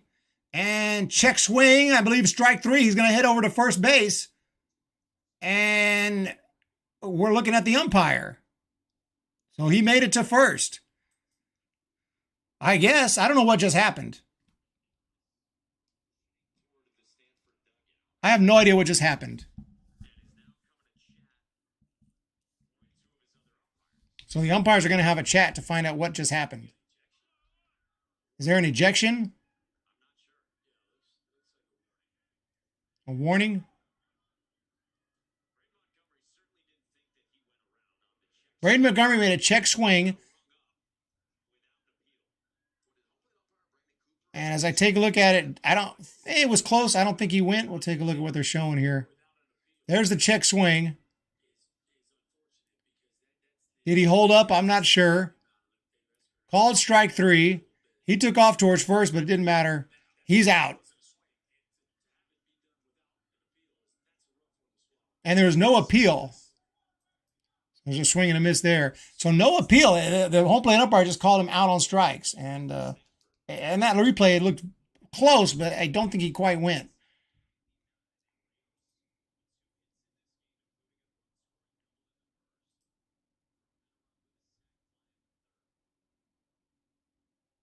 So here's Alberto Rios, 2 for 2. Pitch on the way. Swinging a foul back.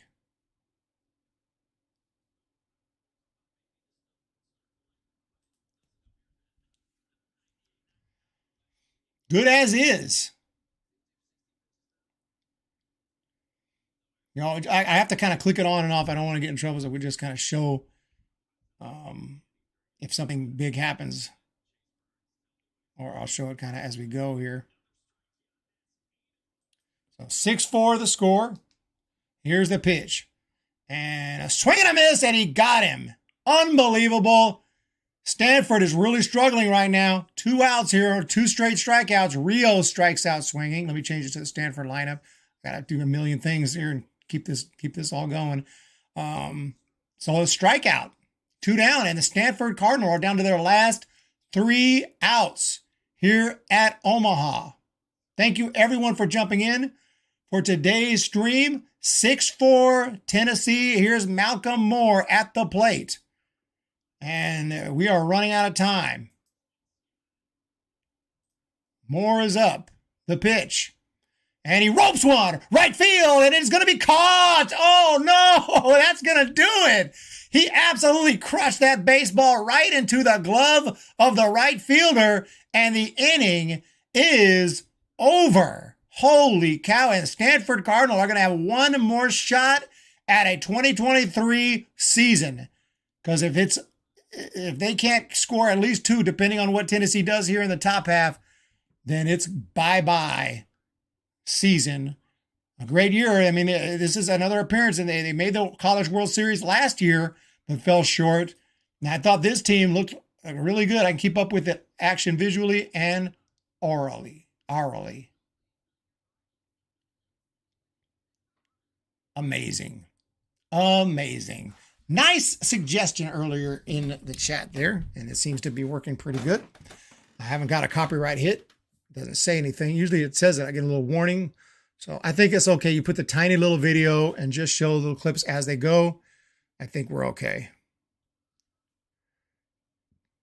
But we'll find out after the fact for sure. Thank you for that tip. We're heading now to the 9th inning, y'all. And we are running out of time quickly. So we'll take a quick commercial break. We will be back shortly. Running out of time. Who is coming up for Stanford? Graham struck out swinging to end the last inning. So, excuse me, not Stanford. My apologies. I want to know who's coming up for Stanford too. But first, we got to deal with Tennessee. So Ahuna made the last out.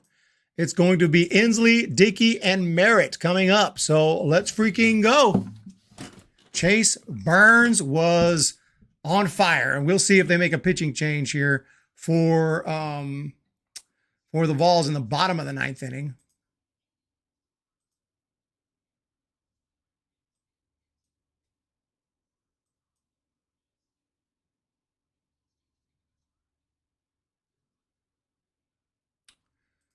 As we get ready for baseball here.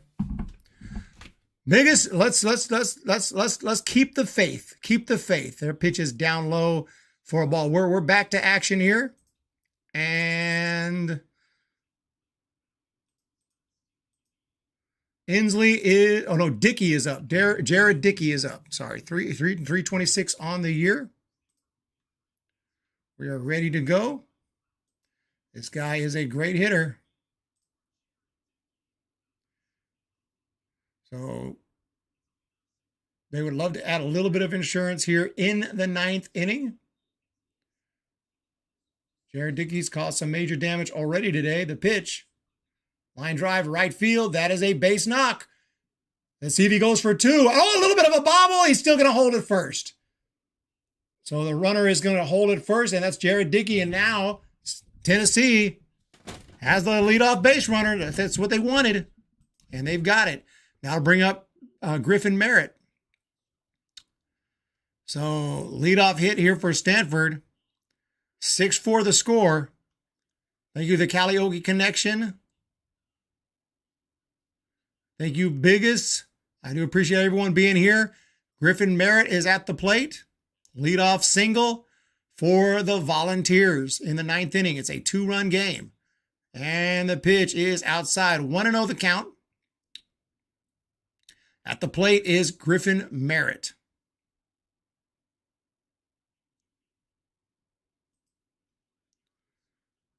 Merritt .314 hitter. He's 1 for 3 today with a run scored.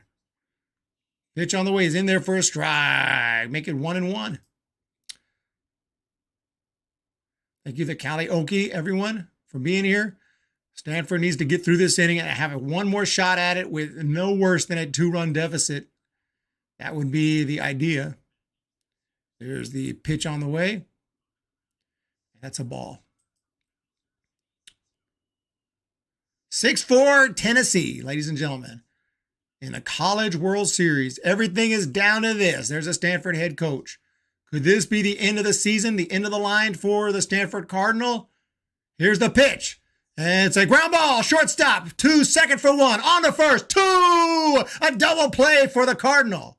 And there's 2 down in the inning. That's a huge play right there to eliminate Dickey and Merritt with 1 swing, and now Christian Moore will stand in. The pitch on the way. Swing and a miss. 0-1 the count. Christian Moore is up. 30 pitches here on the evening, on the day.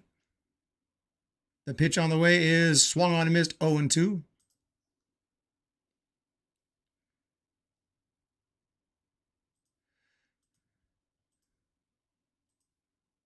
It is still Panther out there.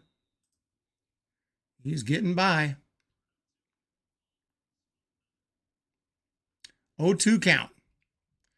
Coming to you from Omaha.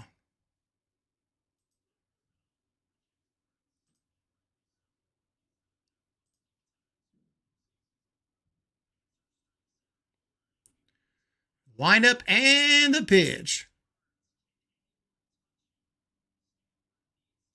And it's going to be a ball. 1-2 the count. 1 ball, 2 strikes here in the 9th inning. 6-4, Tennessee on top. And strike 3 call. Sorry, I missed the video there. Strike 3 call. That's going to do it for the Volunteers. We're heading to the bottom of the 9th. Last chance. Last chance. In the 2023 season, I feel something special coming up. Don't go nowhere. Something special is about to occur right here. Unbelievable. Let's freaking go. We'll be back for the bottom of the 9th inning. Let's make it happen, ladies and gents.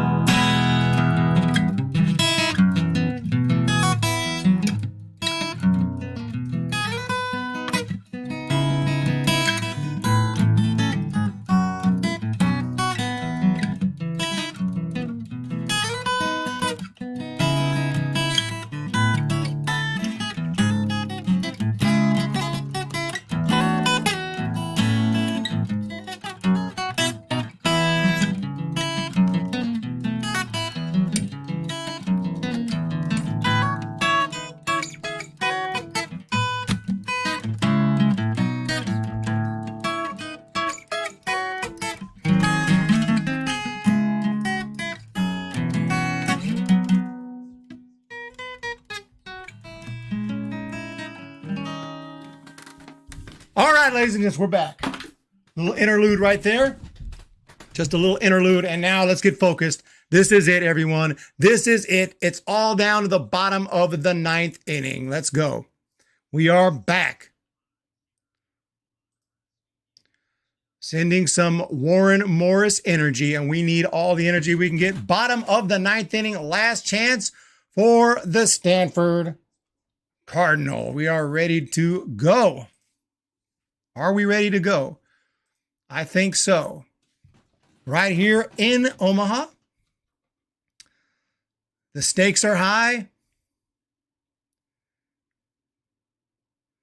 And it's time. The first pitch of the at-bat is a check swing for Bowser, ball number 1. And we are ready. Thank you guys for the support. Bowser, 1 for 3, 272 batting average on the season. Here's the pitch. And a swing and a miss, 0-2 the count. 3 more outs to go in this season for the Stanford Cardinal. They want to keep their season going, but Tennessee's played a great game. Bowser is at the plate. The windup, the pitch. is strike call. Ooh, that one could have gone either way. 1-2 the count. The strike zone has been a little weird today. Bowser back in there. Here it comes. Check. Ooh, check swing. I think he may have won. Oh, no, he didn't go. Wow. That could have. I thought he went. I thought he was going to get rung up. So Bowser's still alive. It's just a 2-run game. Definitely not over here. A rally can easily change things quickly. That's what's been happening throughout this college playoff. There's a check swing again. Check over to first. No. No swing. 3-2. We have a full count. 6-4. Tennessee on top. Bottom of the 9th inning. It's all down to this.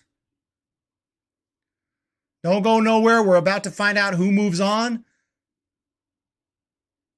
Tennessee dugout is pissed. They wanted that strike right there. They definitely wanted that one. They were not happy about it. We have a full count. The pitch on the way. Oh, no, strike 3 call to Bowser.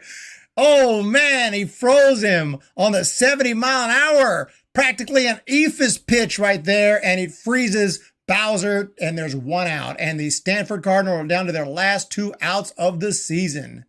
Unbelievable. Very nicely done right there. Chase Burns is a beast. And here we go. There's a swinging fly ball pop-up, actually. First base side, playable, and it is going to be caught. Oh, we're down to the last out. That's it. It's going to be up to Timo Becerra. And that's going to be it, ladies and gents. So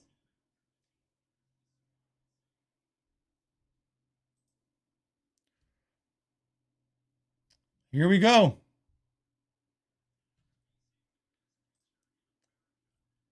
I want to thank everyone for jumping into this stream today. We'll have the final numbers. Very brief post game. Timo Becerra 0 for 3 on the day. And the first pitch is a ball, 1-0. A little bit high, a little bit outside. 1 ball, no strikes, the count. 72 pitches here so far. It's extraordinary performance by the Tennessee pitchers. Here's the 1-0 pitch. Swinging a fly ball, that should do it. Center field, playable, and that's going to do it.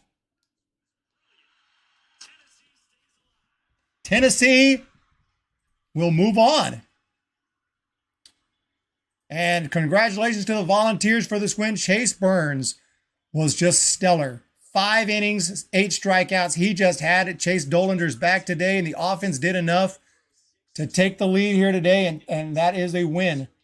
And that will do it for Stanford's 2023 season. Thank you all for the amazing support. In the last few weeks of this season, we've covered Stanford baseball. Next year, we'll be here for the whole season. Sending that energy. I'm sorry for the lost bet in the chat. I believe that was a good bet. Taking Stanford plus 1.5, and you barely lose the bet. They lose the game by 2. Unfortunate. I don't think so, Biggest. I don't think I'm going to be able to do it for the LSU game. You can obviously check on the channel.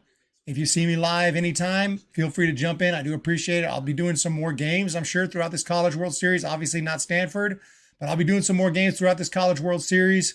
So just keep an eye out. When I'm live, you'll hopefully be able to jump in. And if I am live tonight for that game, you'll see me. But I do have some things to work on today on some other on the channels and whatnot. But well, that's the ball game, folks. That's the ball game. Final score today, 6-4. Player of the game has got to be Chase Burns for 6 strong innings. Stanford, you guys had an amazing season. I loved this team this year, and I can't wait to see most of them back next year. Obviously, some of these guys are going to be moving on to their professional careers. Tommy Troy will be drafted. Obviously, Quinn Matthews will be drafted as a senior. Drew Bowser will be drafted. But a lot of these guys will be back, and I think Alberto Rios will be back for his senior year. And that's not a guarantee. He could be drafted too. But yeah, team is very upset right now. You can see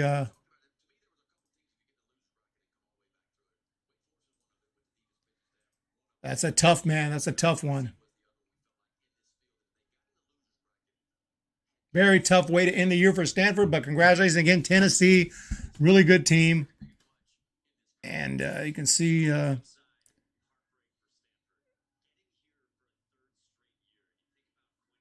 there's Quinn.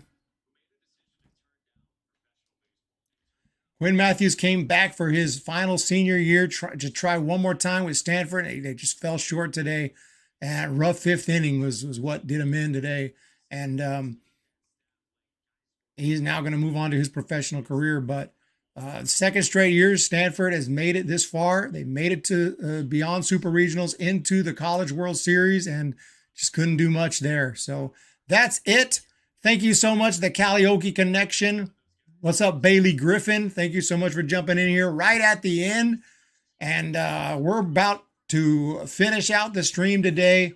I do appreciate all the support.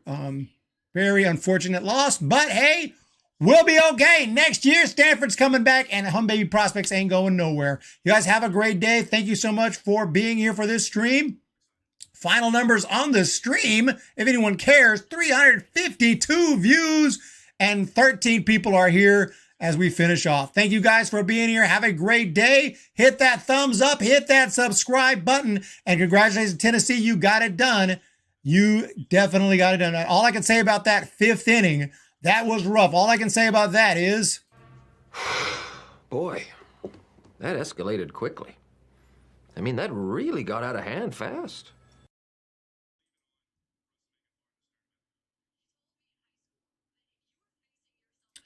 So you guys are awesome. We'll talk to you all in the next video and the next live stream. Until then, this is exciting stuff. We'll talk to you guys then, and good luck tonight to the both teams in the next game today.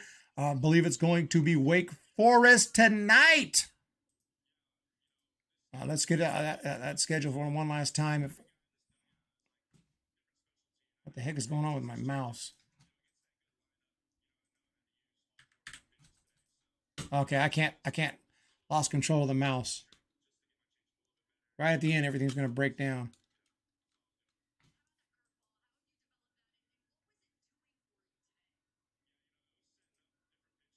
All right, ladies and gentlemen, I can't see the mouse. I literally cannot see it. I just have to kind of figure out where I'm at. But yeah, nice game, nice stream. Thank you so much. I do appreciate that. I was trying just to...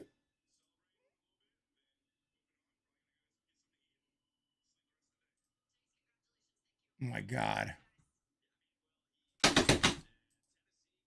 Huh. Okay, we're going to end the stream here in a second.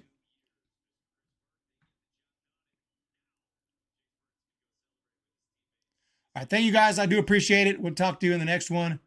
In the stream as soon as I can. My mouse is having some problems. Okay, we got it. I got it where I need to be. Okay, thank you guys. We'll talk to you next time. Good luck, and congratulations to the Tennessee Volunteers for the win. They move on. Stanford, great season. We'll try again next year. Until then,